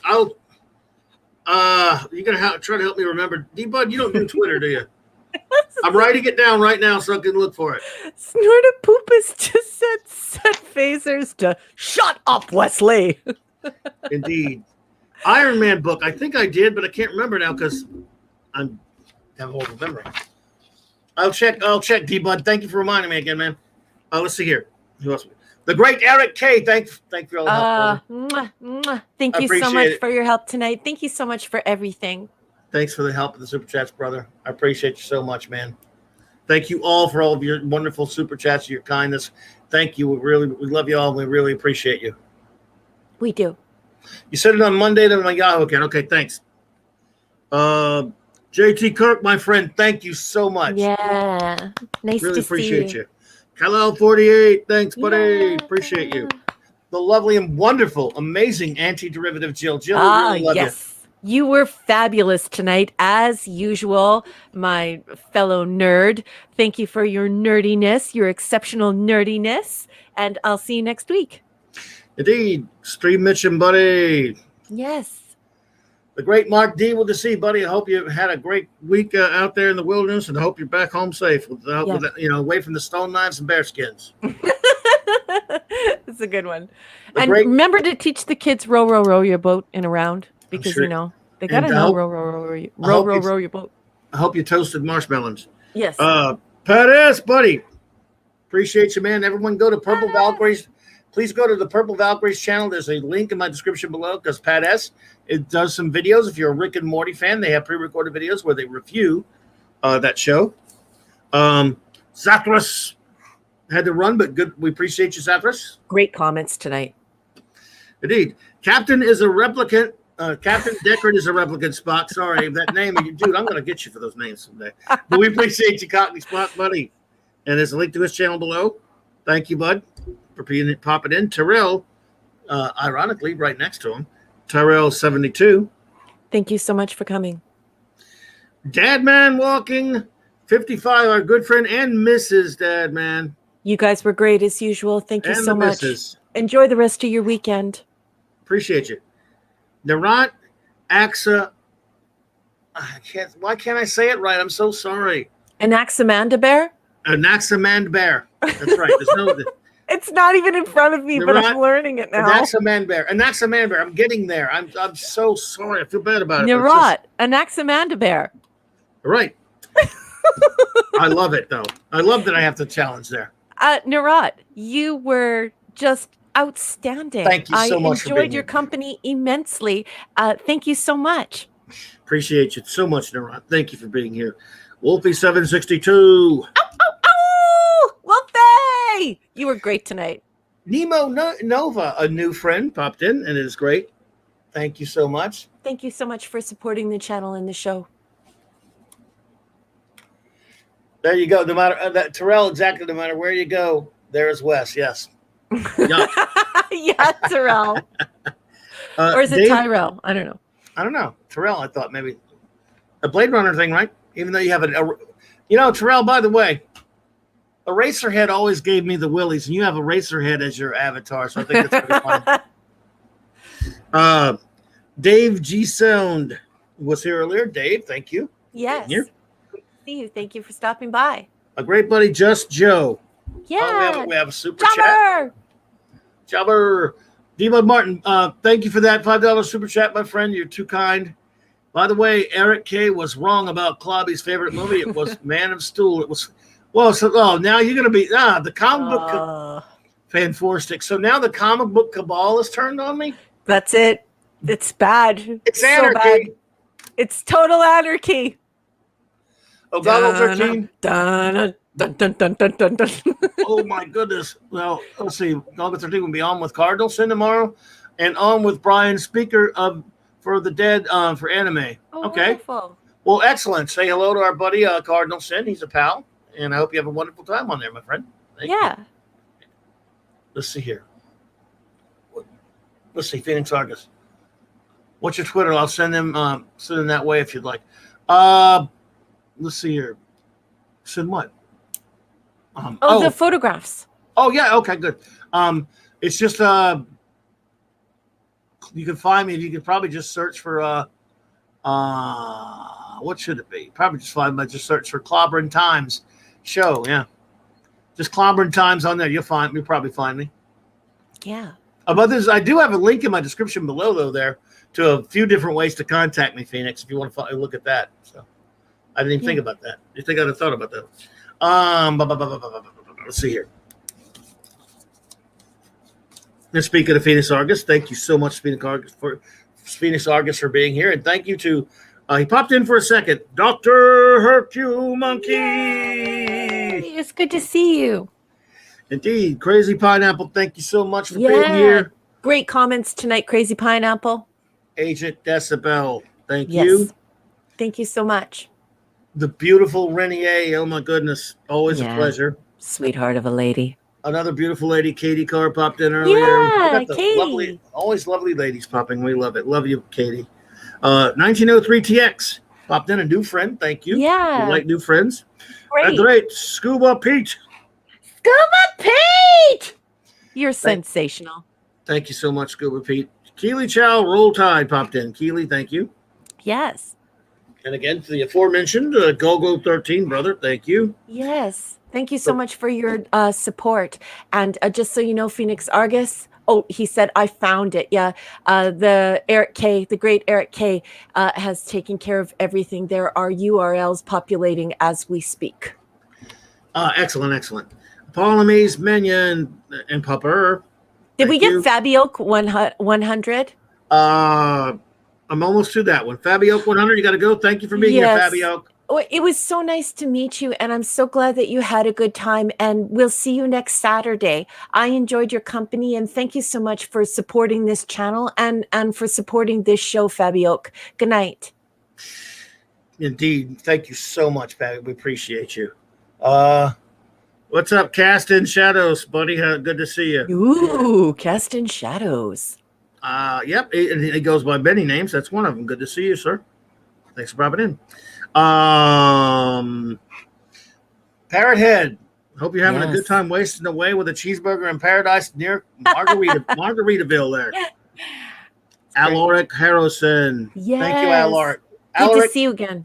I'm going to say Alaric. I'm going to try to handle that for him. Good vibes at you, Neuron. Thank you. Yes. Cavaltito, Caverman Clay. That's also the Caverman Che. That's also trips me up. It's the triple C. It's C cubed. Alliteration, eh? There you go. Yeah. Zach 7. Thank you. And that's everybody. I think we covered everybody. We like to get everybody here. We like to know how long it takes. It's worth it because we care about all you guys and we appreciate you hanging out with us. We definitely do. And if we miss anybody, it's Raquel's fault. Just kidding. If we missed you, please let us know. Call us out in the chat because we'd never do it on purpose. Each and every single one of you matters to us. We remember your names, your personalities, your viewpoints, the things you care about. Each and every one of you. Thank you for being a part of this community. And I just want to say thank you to the Wrenches for helping us to produce this show. And thank you so much for all of the super chats. You're such an outstanding community. And I also want to thank my captain.